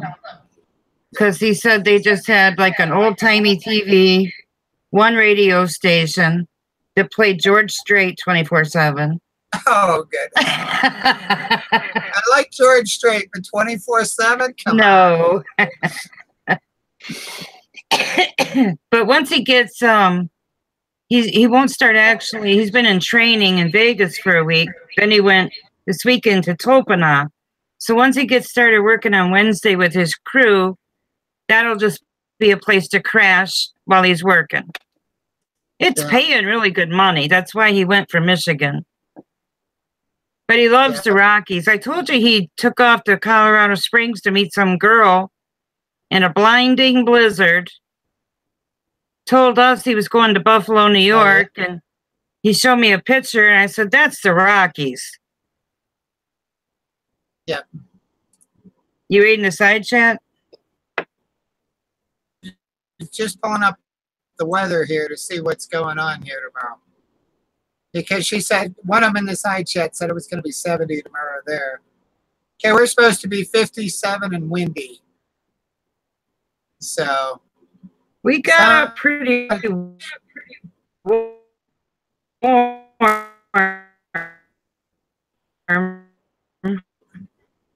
Well, it sounds like if I'm going to church tomorrow, I'll wear a Calvin Klein dress if it's going to be windy.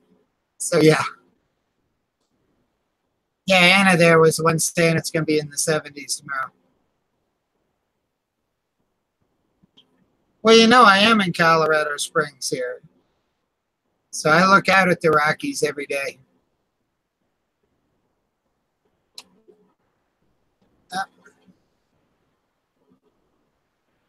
Did we lose you, Andrea? Annie and Susie come on. I don't know. You guys want to come on? I'll throw the link out here again. You're welcome. You're more than welcome to come on. There you guys go. I see it. I don't know how much longer I'll stay on here. I want to be able to get up in the morning. Yeah, I'm getting sleepy too. I just need to run a couple more loads of dishes. Do what? If I'm keeping you up, let me know. I'll get off of here. Oh, you're fine. You're fine. Hey, it's Saturday night. I don't have to get up at 4 in the morning. So, hey, I'm good. And yeah. Yeah, if I get up at 6 or 7, that's good. Usually I have trouble sleeping past about 6 because the dogs will get me up wanting out. No matter what time I go to bed, I get up early. Well, even when I don't have to get up at 4, I'm going to have to wake up at 4 and go pee anyhow. That's the way it works. I've gotten up at 4 for so many years. I get up 2 or 3 times a night and go pee. Yeah. So the body's on that. Yep, 4 o'clock in the morning, it's ready. Like, no, I want to stay in bed. And then when I get up and go pee, the dogs want out. They don't want out before I go pee. They want out after I pee. And so then I have to, sit there and let them go pee and wait for them. Yeah. Now, our pit bull there, just after midnight, every night she wants to go out and go well, I'll be here, but I'll watch the side chat. Okay.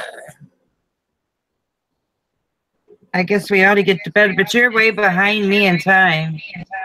It's almost 1 in the morning here. You're on the East Coast. Yeah, I'm in Colorado. It's 10:47. What is it, 11 there? Yeah, almost 11.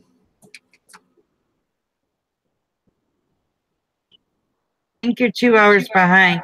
My son's 3 hours behind. Yeah. Well, in the old days, we used to stay up to watch Johnny Carson, Oh, I loved him, yeah. Oh, I did too. That was sad to see him go. Yeah, he was the best. He really was. So I guess the girls just want to watch us. That's fine. Yeah, I'm already dressed for bed here, so all I got to do is take off the back brace here, and I'm good. Are you? Yeah.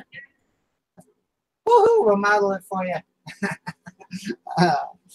It's actually a professional weightlifter's belt, but it's the best back brace I could get a hold of, and I just ordered me another one there on Friday. Should be in Monday, but I ordered one size smaller because I'm losing inches around the waist from it. Oh, you are? Yeah. Yeah, when you keep it compressed so much for so long, it tends to trim Did you down. get it off of Amazon? I got it through Uline, which is a company I get all my gloves for work from and stuff.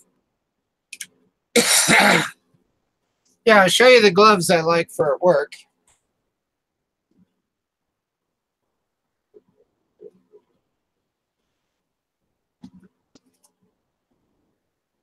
Yeah, now the company is called Uline. And the gloves I like, these here, they're kind of like a soft, real thin, soft mesh material that they fit the hand like a, real smooth. And they got the grippy on it. Yeah. And you can grab more product at one time and hang on to it even Yeah, I with like stiff that. fingers and not drop it. And they're not hot because they're ventilated, which the problem I have in the winter months is I spend so much time in cold vaults, my fingers wind up so chapped. But I buy those. You get 12 pairs for $27. So it's not a bad price for a pair of gloves because, it's just slightly more than $1 a glove. And they last, I probably get a month out of a pair. Those will make good gardening gloves. So I like the grippies on it because you can grab stuff and, when you're stocking cans of Monster or 20-ounce Cokes, that allows you to grab that extra can at the same time and cut your time down.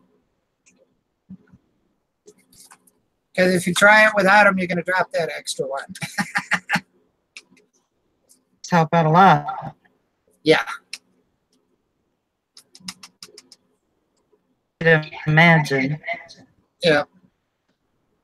I'm But no, going to get off the screen. Okay. Well, that's a little wait. But yeah, I'm going to sign off. I'll stay on the chat. All right. You have a good evening. They're off. Thanks for coming. You too. It was good talking with you. Yeah, nice to talk to you. A side chat. Maybe the girls will come on next time. Yeah.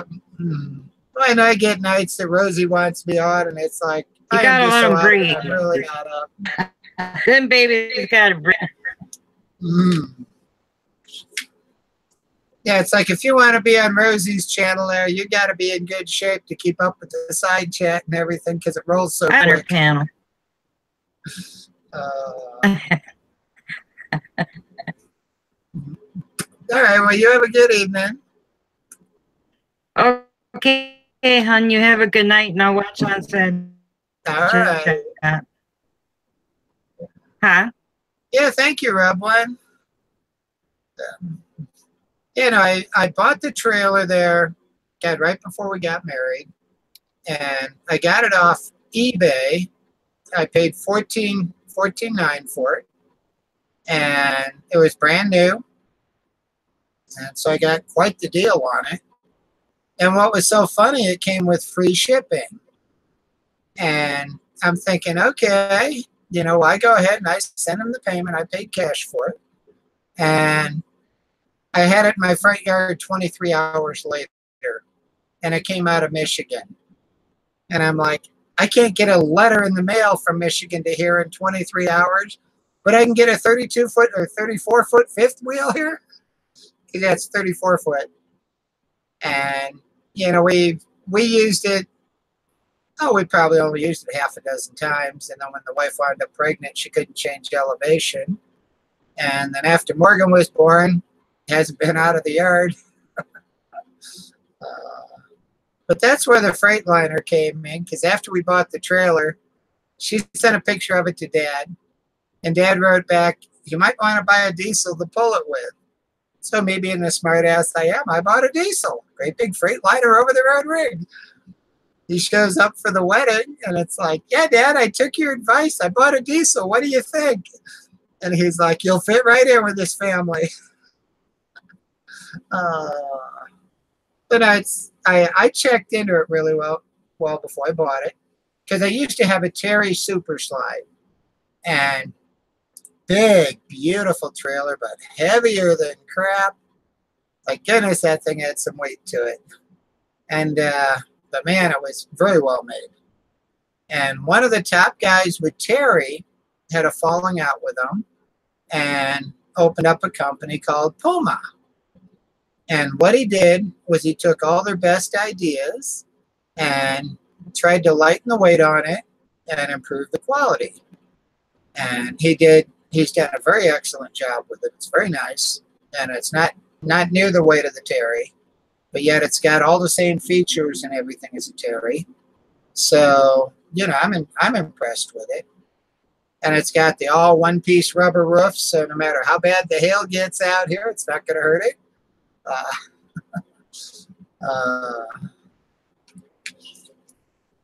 So yeah. But no, it makes a great guest house. And the one thing I did out here with it in the backyard was it's got the couple of chairs on the one wall. And I got a hold of some little baseboard heaters that are, oh, I think they're like 16 or 18 inches long. And I've got them mounted on the wall behind the chairs. And now we've just got it pigtailed out the side here so we can plug it in. Because they're 220 on them. But yeah, it really helps offset your gas usage. And the problem you have with propane is when it gets down to like 5 degrees, you don't have any pressure in the bottle to run the furnace. So right when you need it most, you don't have any pressure in the propane to run it. And the regulator will freeze up on it and stuff. And so it's nice to have for backup. Now, something I've learned from having the in-laws here, because they come in for Christmas and New Year's quite often. And what we've done is I've got a propane bottle that's got heat tape duct taped on it, and then we wrap a blanket around it.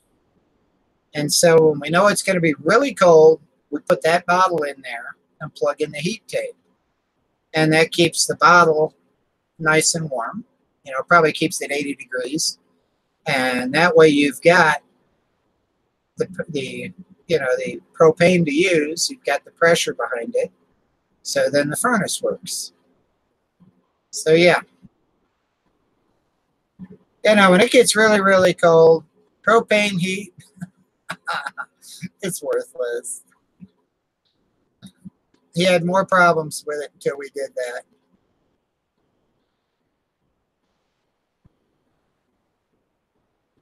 But that solved the issue. Because, yeah, he'd change regulators and everything, hoses, and, you know, he's trying to figure out why the heat doesn't work on the coldest nights, and that's why. It's just the propane bottle gets too cold.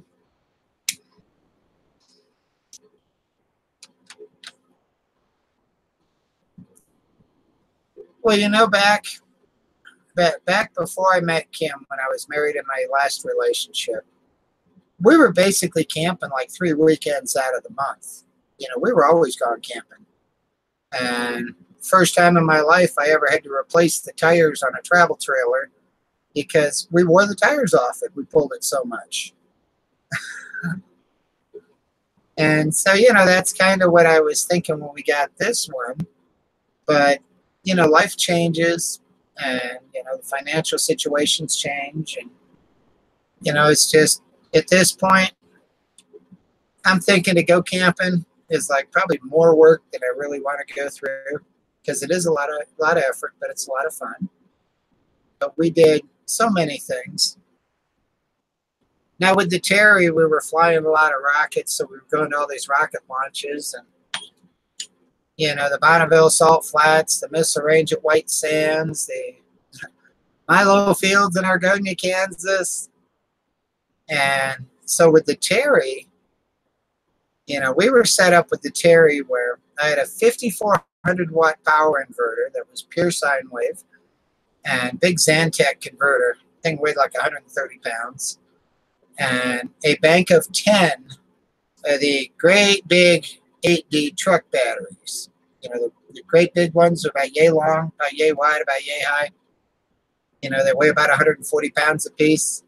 We had a bank of 10 of those in there. Now, we could run the central air for about 2.5 days around the clock before it started hurting the batteries.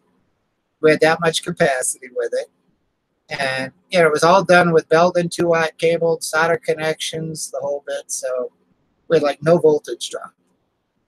Now with it, you've got a pair of 50 amp cords on the back of the trailer, which one of them went straight to the inverter there, which the other one then came in through the house to the inverter and then through the house. So the way it worked was the one put the whole 50 amps off the pole into the battery bank. The other one did power share, where whatever you were drawing for the house, whatever was left up to that 50 amps, it put into the battery.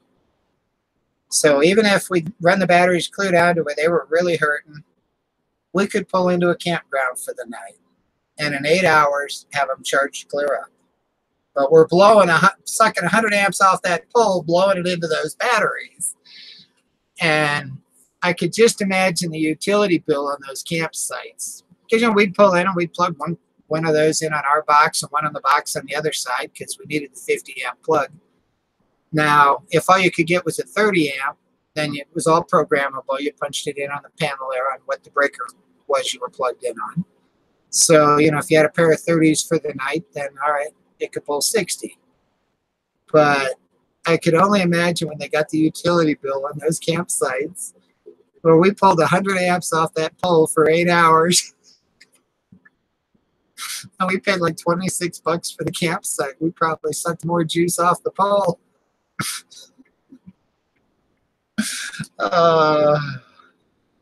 Okay, the baseboard heaters, there was a one spot I could stick them in the trailer and have them out of sight, and with it in the backyard here or whatever, it does wonders on helping offset the heating because, you know, it's like when the in-laws had come in, they were blowing through gas bottles like no tomorrow.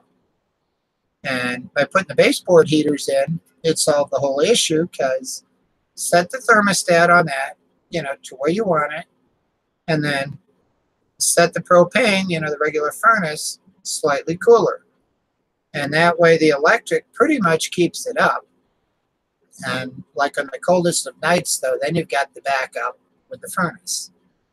So it pretty much cuts your gas bill down to where instead of blowing a bottle through there every day and a half or 2 days, you get a week out of a bottle. So that was the idea behind it.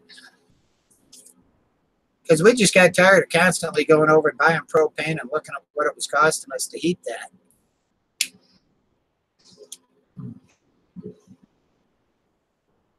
Now, when they were here last time and he was having some problems there because it was, you know, clear down 5 degrees again, and you know, the furnace wasn't working, we threw our oil heater out there so you could plug that in, and between the baseboard and the oil heater, even at 5 degrees, you were toasty warm.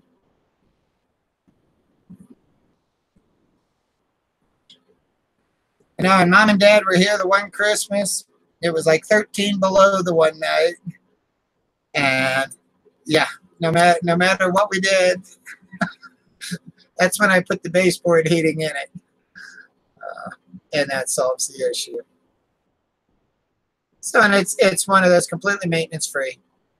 I've got a compressor shed. The little looks like an outhouse on the back porch. That's a compressor shed. And I've got 220, 70 amp entrance coming into it. So, you know, I've got power to run the welder, to run all the power tools, whatever, run the air compressor. And so what I did was I just pigtailed off a breaker there. And so we just, a standard, I got a 20 amp extension cord, it's regular 110 I use. Plug it in on that end and plug it in on the trailer. Granted, it's not your 220 plug, but why should I have to buy a whole nother cord just for it? You know, I got a 20 amp cord, you know, it'll hold it.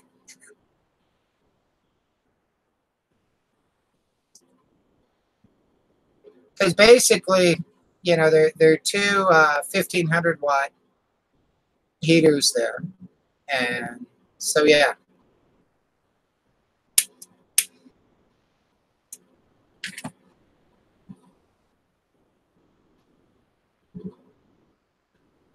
And, you know, I like baseboard heaters. You know, I've even thought of putting some in around the house here at times. But we really don't have the walls to put them in on. Yeah, baseboard heat puts a lot of heat. Granted, it's slow on the warm up, and I've got some 8-footers out there in the out there in the shed that I use on the float when we do the Parade of Lights. The big red trailer, we use it for a parade float, and they mount right in there along the bottom of the side, and that way, you know, we've got 7,000 watts on the generator. And so we balance it out with all the lights and the sound system. And, you know, I go ahead and run a calculator on it, so I'm sure I'm not overloading one circuit or the other. And that way we have plenty of heat.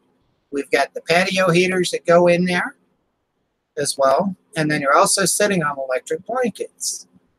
And the one year when we showed up at the parade, it was like 10 below with a wind chill of like -35. And all the marching bands, everybody canceled. You know, there were several of the floats didn't show up. And, you know, Coke is asking me, it's like, well, do we want to cancel it? It's like, come on, we're the polar bear. It can't be too cold for us. Now, on the float, even though it's open air, you know, wide open, we were about 40 degrees on the float because of all this heat from the baseboard heats and the patio heater and stuff and the electric blankets. And, you know, we were about 40 degrees on board.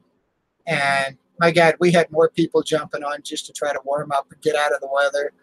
And they were surprised that it could be that warm on the trailer, even though it's wide open to the outside. But that's because all that heat is rising. And it worked out great because all the little kids stand at the side rail, and we put pallets down the middle for all the adults to sit on, and then we throw the electric blankets on. You know, cover them with cardboard and throw the electric blanket on. And so, you know, the adults, you're being warmed from the blanket, and the kids at the side rail have got that baseboard heat just coming right up them. And so they're nice and warm. And that works out really well. But the fact that, yeah, it was so blistered and cold that night, and I had no idea how warm it was on the float until I went to step off of it. And as soon as you went over the side, it's like, oh my God. But no, we were probably like 40, 45 degrees on board the float, even though it was 13 below and wind chill like -35. But we had a great time. But yeah, we're the Coca-Cola polar bears, so never too cold for us.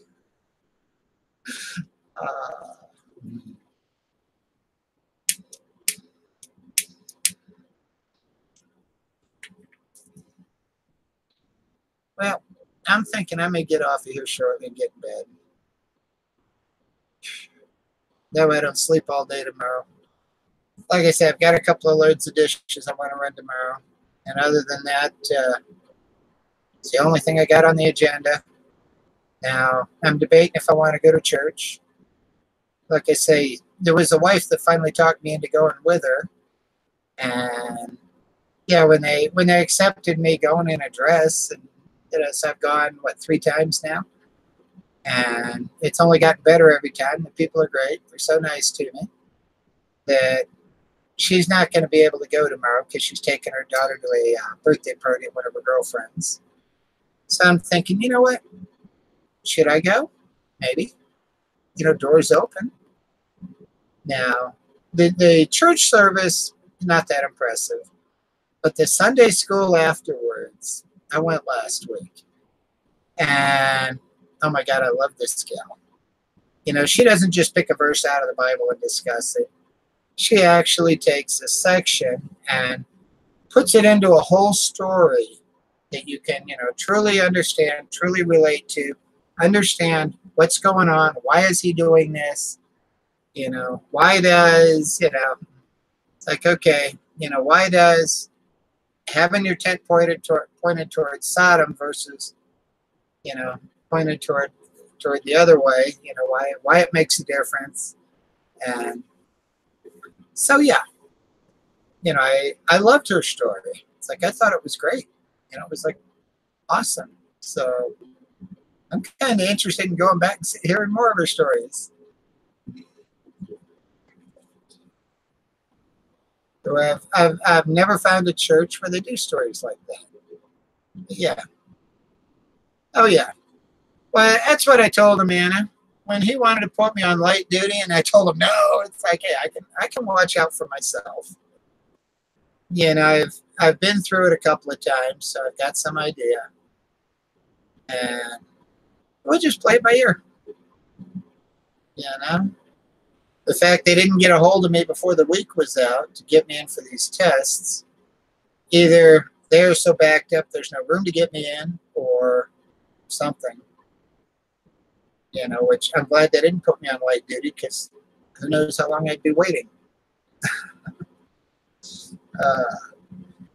But no, next week is going to be fun, because I've got like 6 or 7 store resets, cooler resets, and the Pepsi guys are in charge of the reset crews, even though, you know, all the different companies are on the reset crew. But, you know, they're in charge of calling the shots. And something I learned is they put out the schedule, and then they keep changing it. And so it's like, okay, you know, I'm paying attention to where when they ship the Pepsi product in, I need to get my Coke product in there, because chances are they're going to back it up. And so, you know, I'm calling their bluff on it, and it's working out for me. You know, their whole game is to try to catch us off guard, make us look weak. And I've been here long enough. I know the games, and I know the signs to watch for. He's not catching me with my shorts down. But no, that's. I mean, me and the boys over at Pepsi have got quite the relationship. My buddy Max over there, he hates me with a passion. I'm his worst nightmare. Yeah, it's like I tell him, you know, you can have what I say you can have in my market. It's my market, okay? You can lay down and play dead, or, you know, I'll keep fighting with you.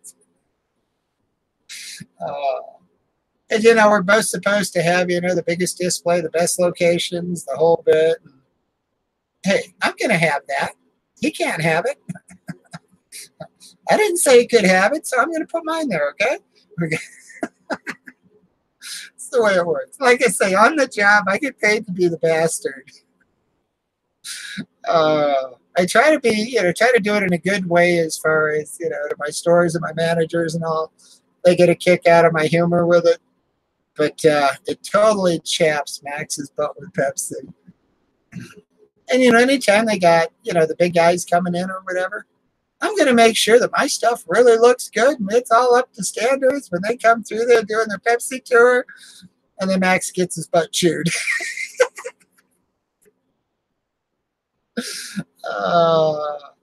You know, I do anything I can to make his life rough. You know, if I know they're going to come out and look at his stores, because, you know, there's always word on the street of what's going on. And you just pay attention. And so it's like, okay, you know, yeah, Pepsi's doing a tour. Hey, can I build a nice, great big display here and all of that? You know, well. And then they walk in and Max gets his butt chewed on. How come Coke is kicking your butt in here? And I'm still there laughing my butt off over it.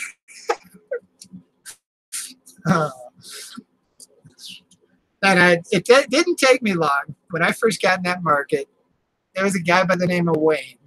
He'd been on that route for 13 years, and he pretty much owned everything. And I come in, and I start taking it away from him, and it only took me about a year to get rid of him. He threw the towel in and walked away from the job because he says, this is bullshit. It's not worth it. Because I was just whipping his butt. You know, I was making him work way too hard because I don't lay down and play dead. And then, God, we've rolled several guys since then. And the only reason this guy that's there now has been there as long as he has is he doesn't care. He's busy, you know, yapping on his phone or listening to his music, and he goes in, just writes his order and leaves. He's not going to touch the product.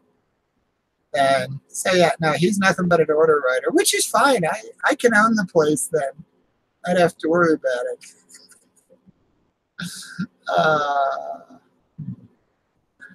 So yeah, that's part of what I love about the job. You know, and I think that's part of why, you know, when I came out to the guys at the plant, it was funny because, you know, I'm always way too serious on the job. You know, it's like moving that case is a matter of life or death, okay? You know, you don't want to miss a sale. And when I came out, it's like I have gotten more support from everybody than I ever dreamed of. Only because I think they're relieved to know I've got a softer side. I'm not the cast iron bastard that I play on the job, but this is what I get paid to do. You know, I get paid to basically, you know, own the market and uphold our company standards. And that's what I do very well at.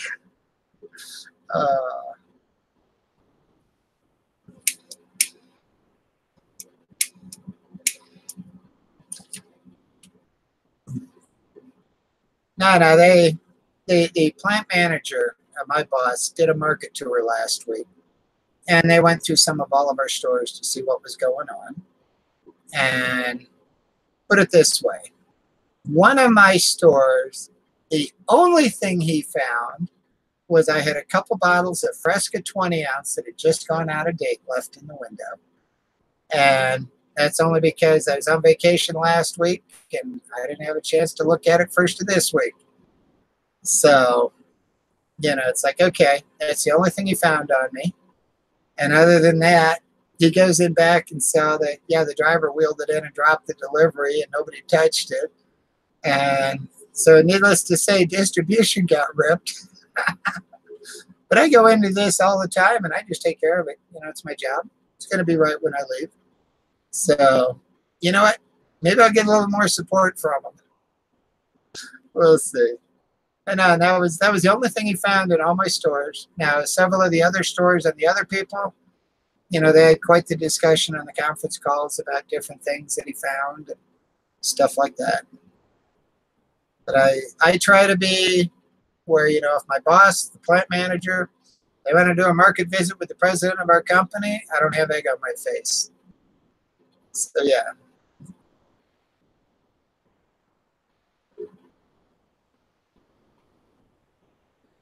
Well, Susie, back with my old marriage with my ex, okay, we used to swing, you know, so yeah, you know, I've been there.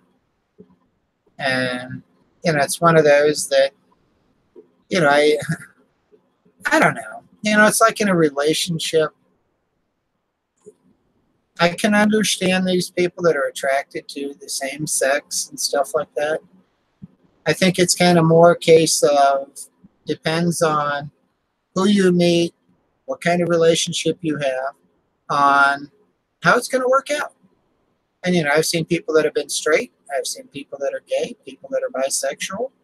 I've seen people go back and forth across the line. You know, it's like when you're looking for the person, it depends on, you know, it really doesn't matter what package it comes in. You know, so, you know, now granted, I'd be one of those. It's like, all right, you know, even if it's transgender, you know, if that happened to be what I was looking for at the time, fine. Now, the one thing I know is after my divorce, I was looking for somebody the complete opposite of my ex. Okay? Kim is like night and day for my ex, completely opposite. And, you know, they have nothing in common, no similarities. And so it's like, all right, to begin with, it's like, all right, is this too extreme? But, you know, when I sat back and I looked at it, and, you know, we gave it a little time, it's like, you know what? This is something I could live with for an awful long time. You know, I can't see having any issues there. Yeah, oh, exactly. Put it this way. I can't help, you know, but notice a beautiful woman. You know, it's what I found more since I got into the cross-dressing. I pay more attention to the nicely dressed instead of how beautiful they are. it's more about the clothes instead of, oh, she's got big tits, But every now and then you see a guy that's, a good-looking guy. That, and every now and then I run into transgender people, and, it's like I've got nothing against any of them, Yeah. Well, that's what's so funny. When I first got into the cross-dressing, I was referring to it. I'm my own girlfriend, I become my own girlfriend. But once, though, you cross that line and you start dressing and you start putting yourself in their shoes and you start to understand what they really go through to be able to be, present themselves as we expect them to. And it's like, no wonder they think all guys are pigs. We bitch them out because they spend 45 minutes in the bathroom getting ready. Well, try doing it. Yeah. I've got it down now to about an hour. Yeah. But you gain a whole new understanding for women. I find I'm a lot more compassionate and empathetic toward them. And, I've got so much of a better understanding about what they're going through, what their life is about. And, now with all the guys coming on to me and everything else, it's like, I think I've dealt with it pretty well. See, at this point, I'm not looking for anything. I'm happily married. I'm not going to screw that up. It could be Miss Universe approaching me, and I turn her down. It wouldn't be worth it,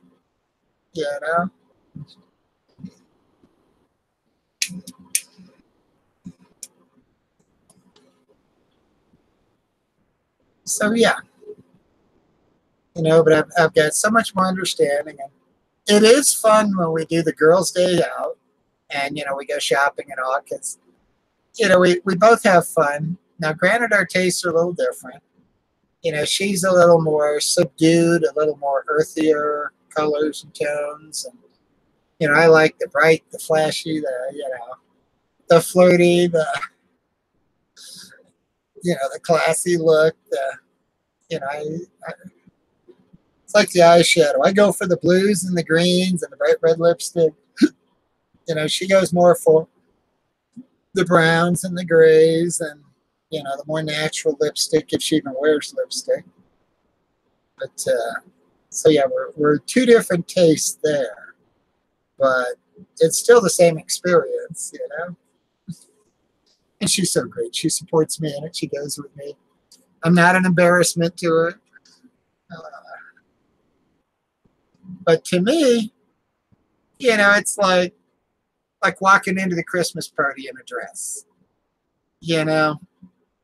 I am more comfortable walking into that crowd in a dress than I am in a pair of pants and a shirt and tie. So going into these places in a dress doesn't bother me at all. I got to meet Trump in a dress, okay?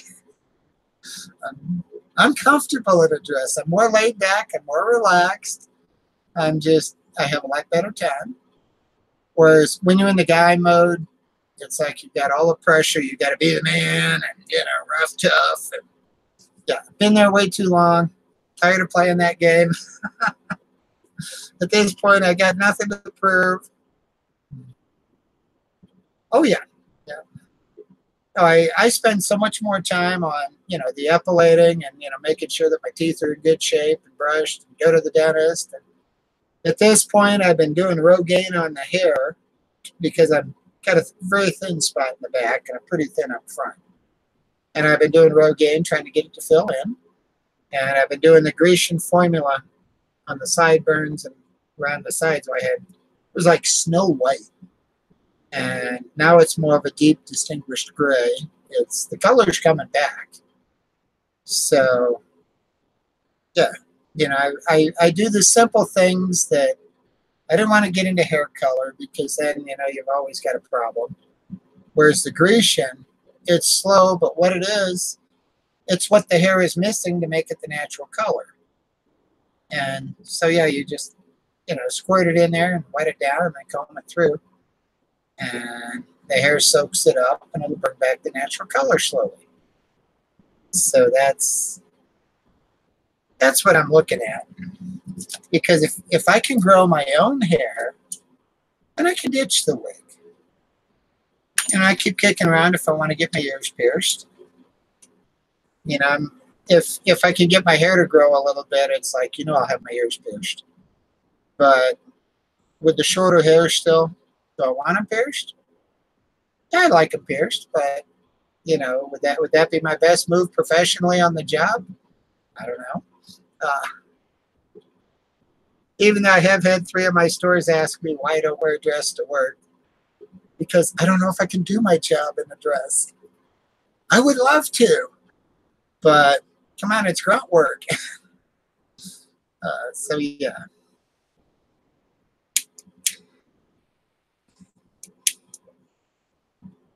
Oh yeah, no, I have no prejudice against anybody. Put it this way. I am the guy that even if Elvis showed up in my front yard, I'd give him a beer and throw a steak on the grill for him. You know, I don't have any hard feelings toward him. You know, it's like, yeah, you know, I'd invite him in and, you know, hey, we'd have a good time. To where that's who I am, you know. And you got to admit, Elvis is the extreme. But, yeah, I wouldn't have any problem throwing a steak on the grill for him, you know.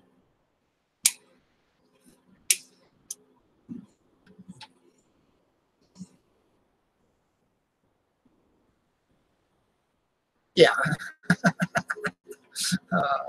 Hello, Rosie. The in-laws come for the holidays usually. And that was the thing. They hadn't come for a couple of years until they came this last Christmas. And, you know, in the meantime, my dress collection has gotten way out of hand. And, you know, all my wigs, my hair flowers, my, you know, perfumes, my nail polish, my makeup. And the house is not big enough to hide it. So this year it's like, all right, they're going to find out. You know, I didn't put anything away. I wasn't going to hide it from them. And I tell you what, it was so funny because, you know, I come home from work that night and they're here.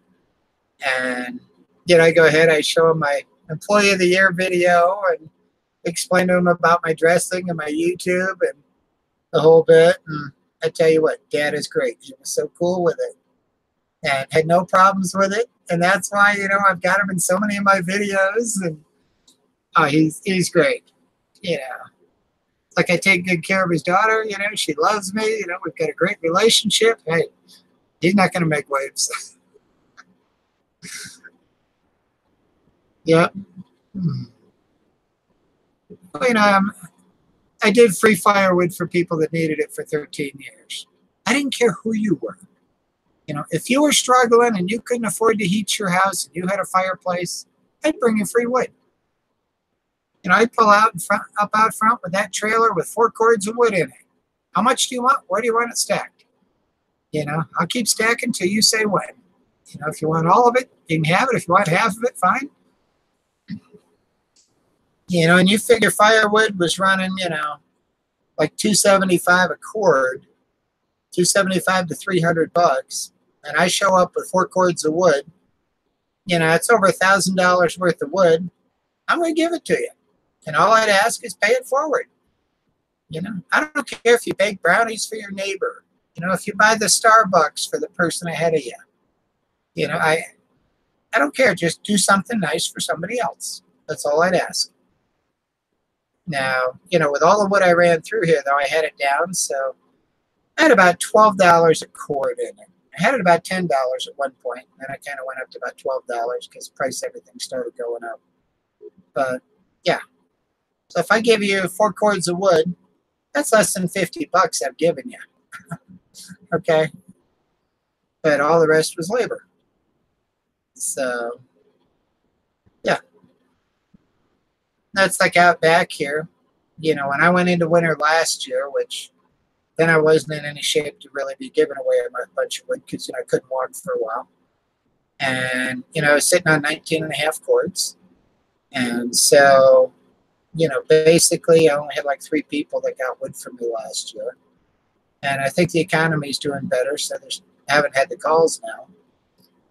And yeah, at 19 and a half cords of wood, I've got about $200 in it. And from here, all I've got to do is bust it. And it's all cut to length and stacked. And we've been through a lot of it. And the splitter's sitting right there by it, so all I got to do is throw it on the bar and pull the handle. But it's been sitting there now since last year, so it's well aged. It's good burning. Just you got to watch the stuff on the ground. See, because I was basically working the pile back.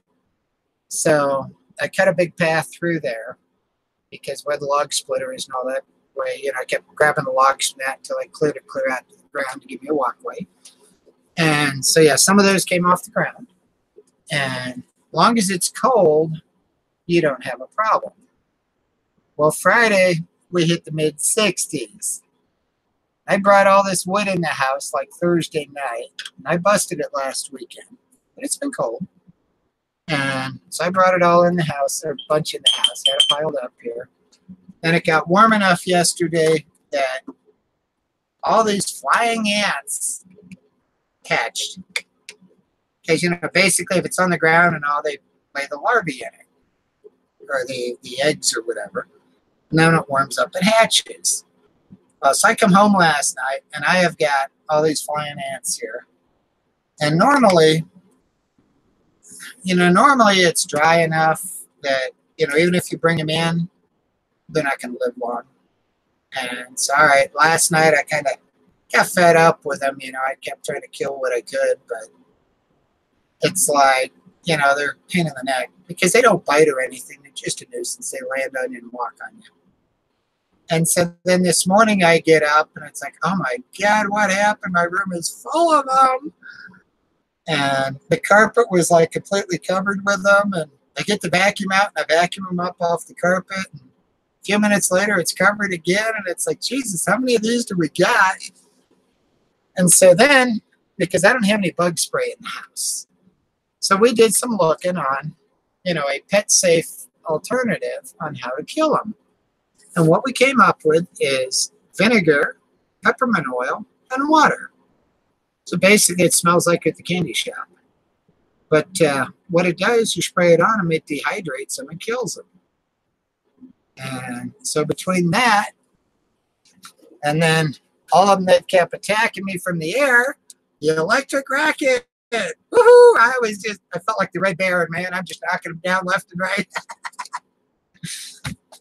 And it probably took me about 30 minutes to get rid of them, and I haven't seen one here all night. So they're gone now. But, yeah, it was funny this morning. I was all over it. It's like, Jesus, get him, stop, stop, I love the electric racket there. It's so much fun when they just pow, pow, pow. But I didn't want to be spraying raid down that could affect the dogs. That's part of the reason I don't have any bug spray in the house. But that did the trick. We got rid of them. Goodness, I'm thinking everybody's dropping out and going to bed here.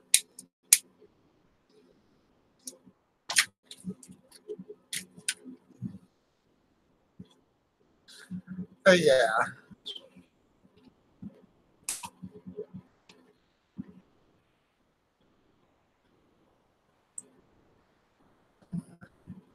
Yeah, no, you question if I'm bi.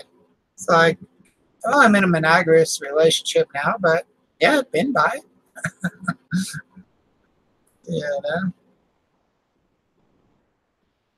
At the time, it was one of those, the ex liked having two guys at once and, liked all the interaction and the fun. And yeah, I've got no problem with it.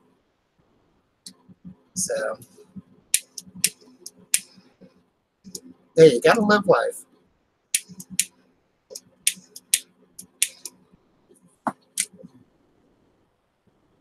Yeah, I'm going to have my one last smoke, and then I'll get my pills going. And I'm going to get out of here. Wife's passed out on the couch. So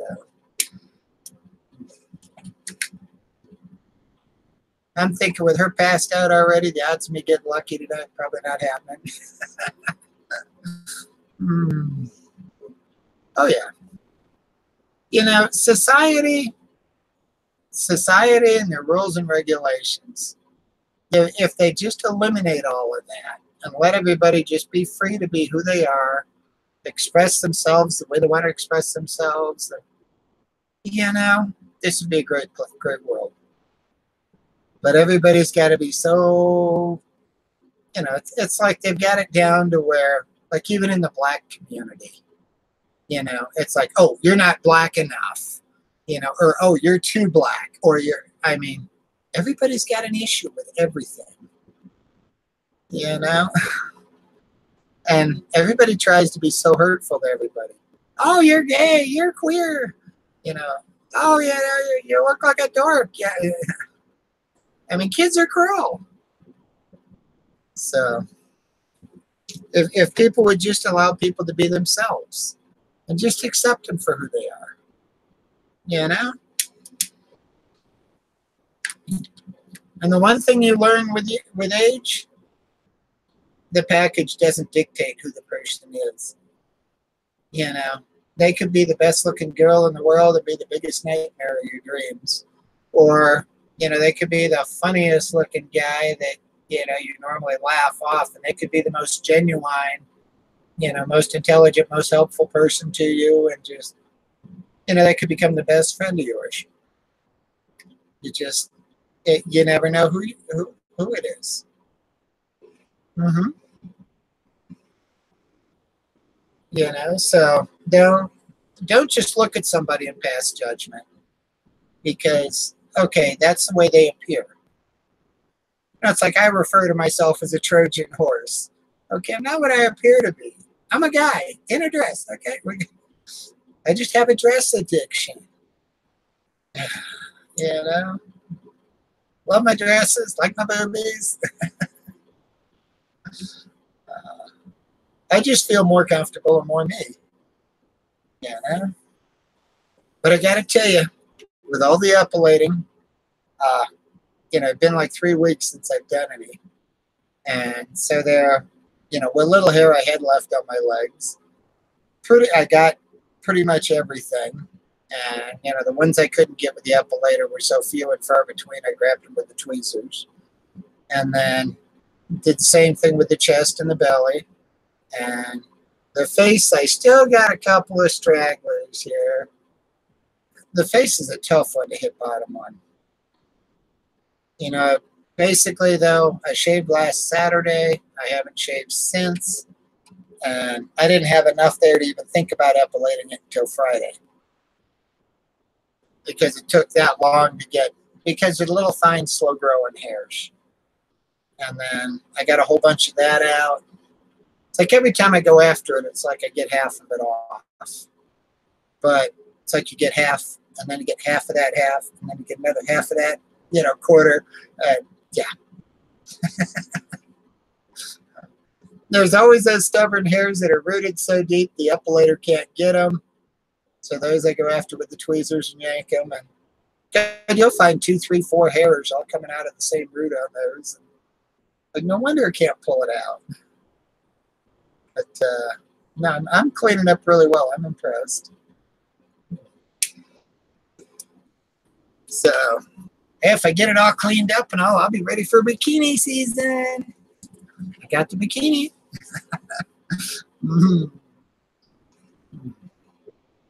I got a bikini top yet that I did a video on. And I've even got the breast forms that will hide underneath it so you won't even know they're there. And make it look like I actually have boobies. Which, you know, I wouldn't mind actually having my own. That would be the advantage of HRT.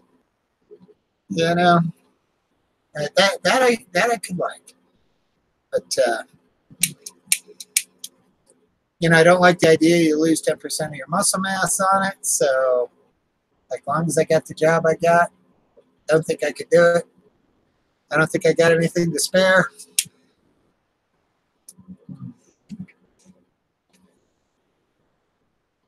But, you know, I don't know. You know, like I said, I don't know where I'm headed on this road. You know, yeah, there was an interest in there in it. You know. Now, the thing is, though, before I take that step, you know, I'm already going to be there. Okay.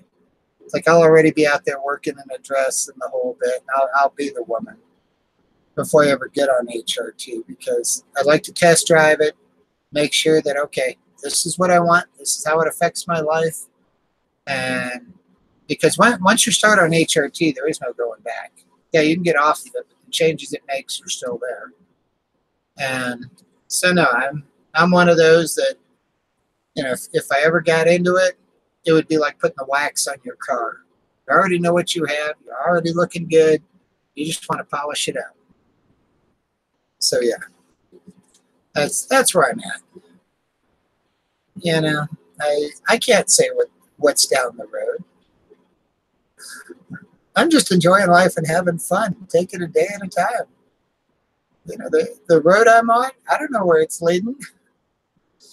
You know, it's not like, oh my God, I got to have HRT and I got to have, you know, top surgery and bottom surgery and all this. Well, bottom surgery would never be a question for me. I'm too attached to what I got. I like what I got.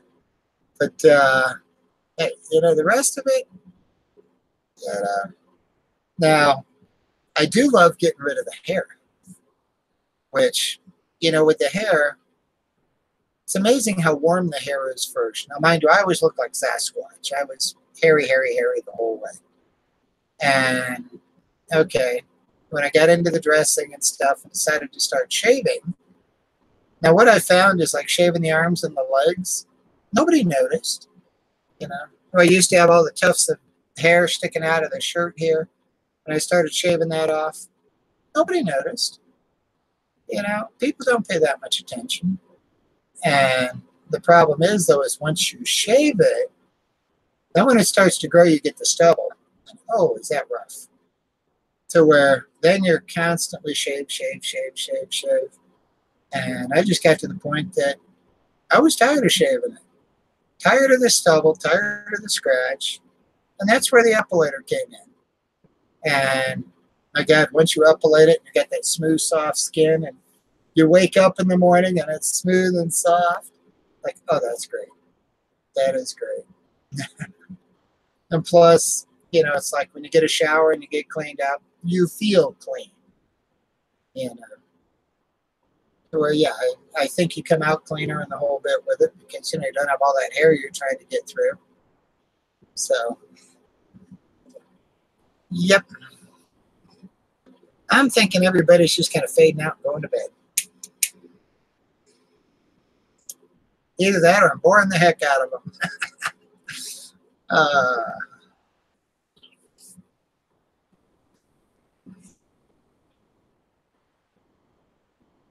All right, well, you have fun there, Annie. It's good to have you. And yeah, I'm going to get off of here in a few minutes myself. Like I said, I'll get my pills going and go get in bed, wake the wife up, see if I can get her moved in there. So yeah, I don't know where I'm going. Like I said, I'm more comfortable, I'm more at home, feel more in me when I'm dressed. The only time I even have guy clothes on is if I'm at work. Outside of that, very, very rare. And it doesn't matter where I'm going, what I'm doing. I'm sorry. If I'm in a dress, I feel like, okay, I can take on the world. You know, if I'm the guy, it's like you feel like you're got to conform to all the guy stuff. And well, good night. And you sleep well. Get my pills here. Woohoo!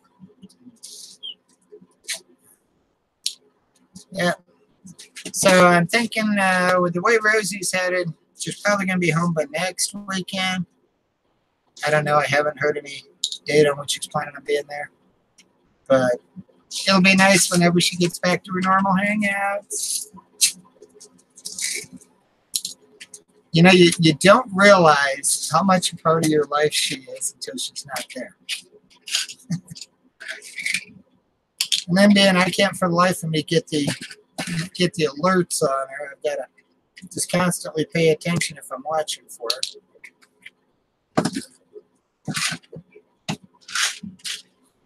You know, just Rosie is one of those. You know, she's always got something interesting, and she's got a voice that's easy to listen to. You know, it's kind of like a comforting voice. Well, you know, I'll have a lot of nights that even if I'm busy doing stuff, I'll just have her listening to it. So, all right.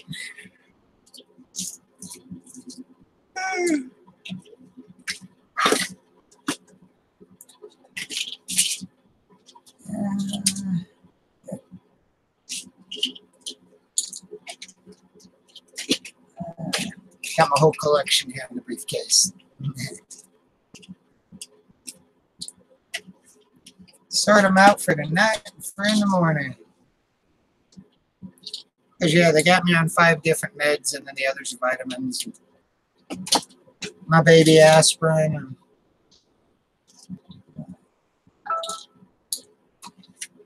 And then the one thing I always fall back on, keeps me going.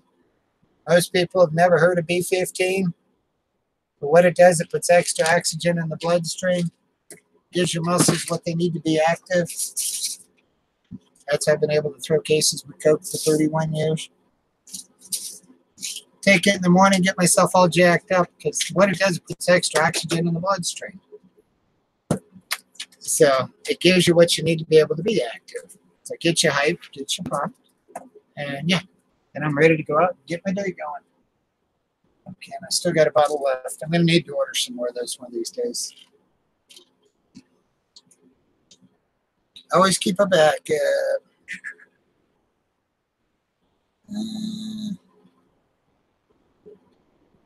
Wait a minute, I'm missing.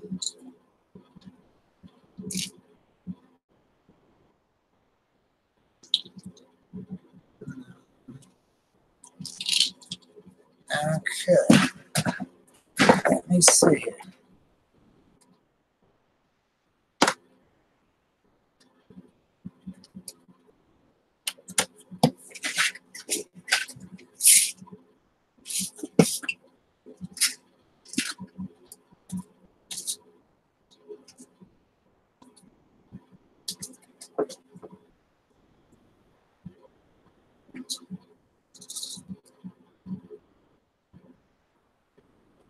I think that's the one I'm missing.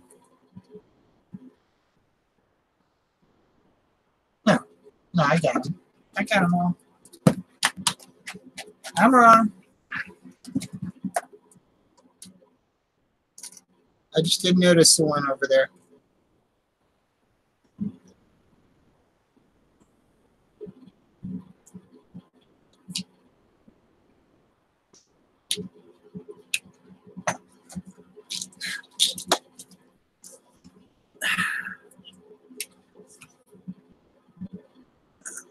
Yeah, I've got those that I can take at night, and then I've got the acid reflux I can't mix with the Plavix. And I got the Plavix because I've got a stent, so I got to take the Plavix. And the acid reflux medication basically causes a problem with it if you mix them. And so they've got to be like 8 hours apart at least. I take the one at night. I take all of them at night except for the one, and I take that one in the morning. Oh, is Amanda on? I didn't even know she was on. I haven't even looked. So, now I was a diehard Amanda fan there for a long time, and then she kept, shutting her channel down and changing channels, and I got tired of chasing her. Every time I turn around, she's got her channel shut down. She's on another channel.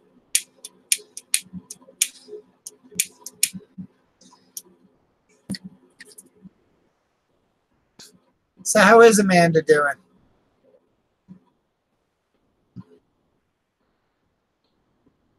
It's like I used to have her phone number and all of that. And, we'd send texts and phone calls.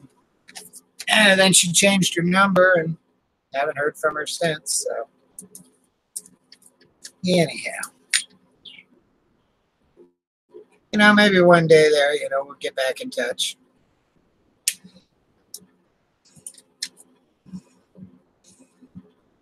You know, I've tried to be helpful to her a couple of times and stuff, even though I took a beating from the trolls. Okay. Well, when you say she's all pumped tonight, I won't comment. No. That's bad. I tell you what, I like Amanda.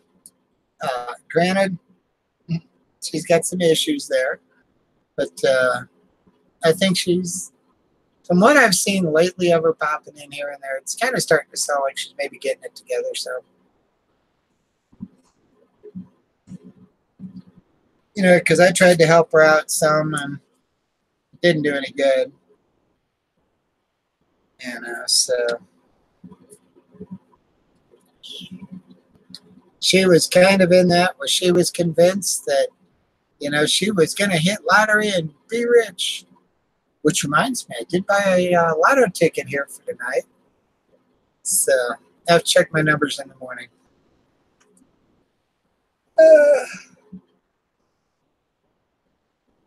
Because, you know, if I hit lotto, I'd probably still work a week or two before I quit. Just for the sake of, you know, being able to get up and go to work knowing I didn't have to. And I'm not just going to drop and leave my boss hanging. You know, I'd go ahead and, you know, let them know, hey, you know, I'm going to retire now and, you know, I'll stay on until you get somebody to fill my shoes. So, yeah. Oh, okay.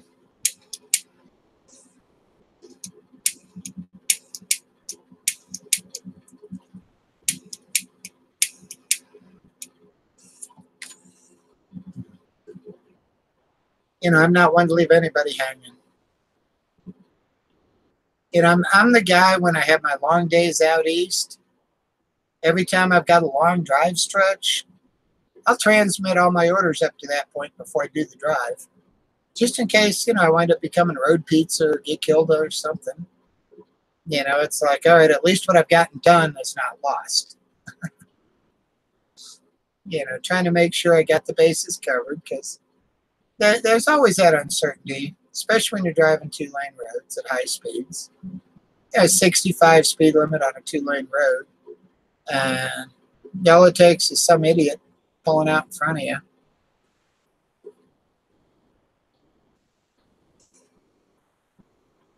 Well, Brian can be nice.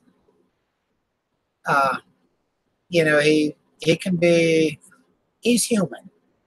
Okay, he can be nice. He can be a bit of a jerk sometimes, but can't we all?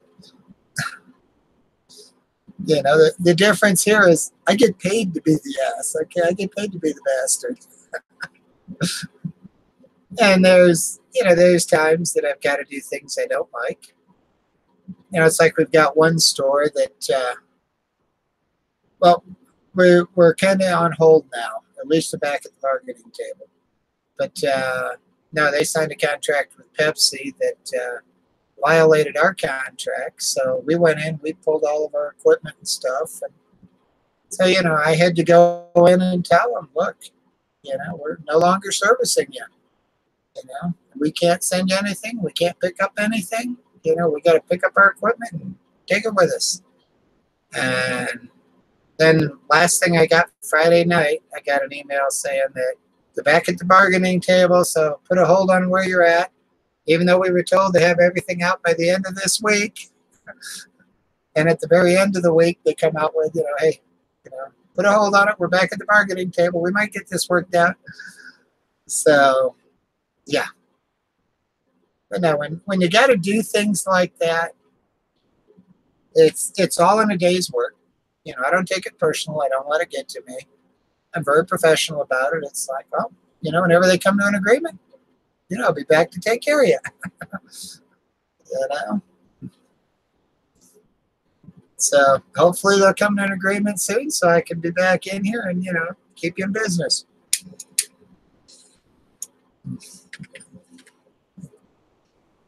you know, it's one of those that I hated to be doing, but it's what I get paid for. You know? Because basically, when they violated our contract, that we pulled the contract. And, you know, that makes the cases full boat. And there's no way they're going to pay those prices. Without the discounts, they'd never be able to sell it. You know?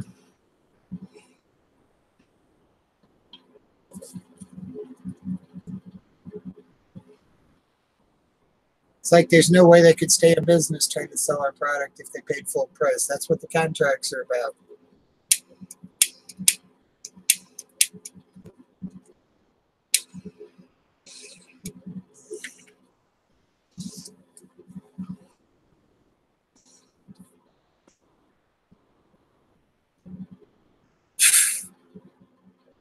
Ah.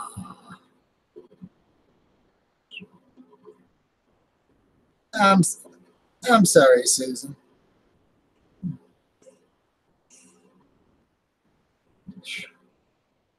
But you know, we can all change our opinion. Things change all the time. You know, I usually try to, you know, make sure that, yeah, no. uh,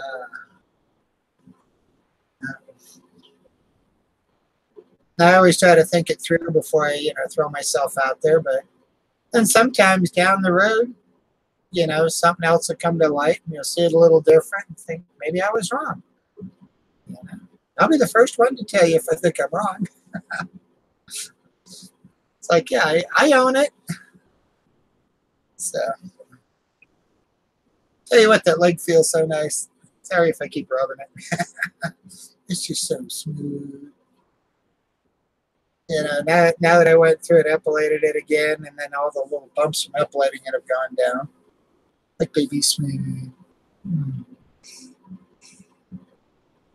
It's like rubbing my baby's leg, only it's mine.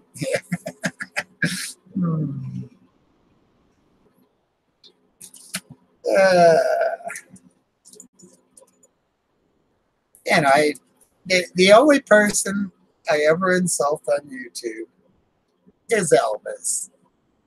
And I do it in a way like a brother would. And I'm going to put a sarcastic comment out there just to, you know, make him feel belittled. And, you know, he refers to me as a troll. But come on, with the way he talks, you can't help but want to do that. Okay, I don't really think I know who Skiwi is. So I always thought Skiwi was a takeoff from Kiwi. But apparently they're different. So, yeah. I know Skiwi loves to give Rosie a tough time, and Rosie puts up with it.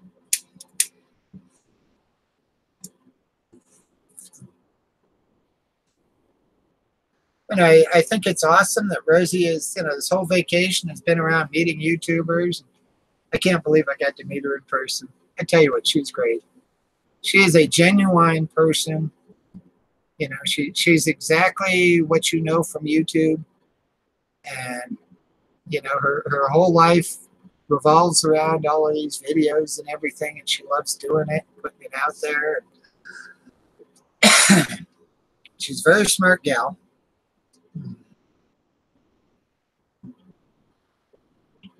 Now, you'll find most of the channels that I sub outside of like news channels and like maybe Wasabi Productions because, you know, I like his humor. But most of them are either cross-dresser, transgender, makeup or beauty or fashion. So those are the things that pretty much interest me. And then, you know, I've got a couple other channels I sub to just because they've got good content. Now, on some of these, like, what is the nomadic fanatic or whatever? Yeah, just because of, you know, yeah, he pokes fun at everybody, but he points out things out of these videos that, all right, you may have watched the live stream on it and, you know, didn't catch on, and then you go and you watch his video on it, and it's like, I didn't see that. And I'll go back and watch the video again. It's like, sure enough.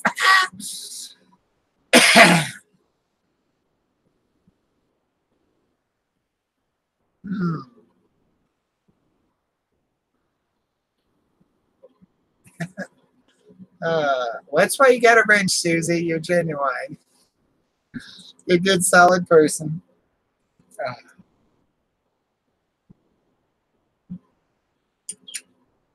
But no, you know, there's some of the channels that, you know, I've got a handful of ones I sub to that are all over the place.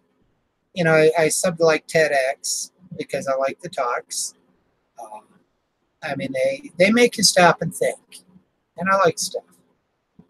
You know, and then some of these that are about the universe and all, because, all right, if it's genuine and not fiction, yeah, I'll sub it. So, yeah.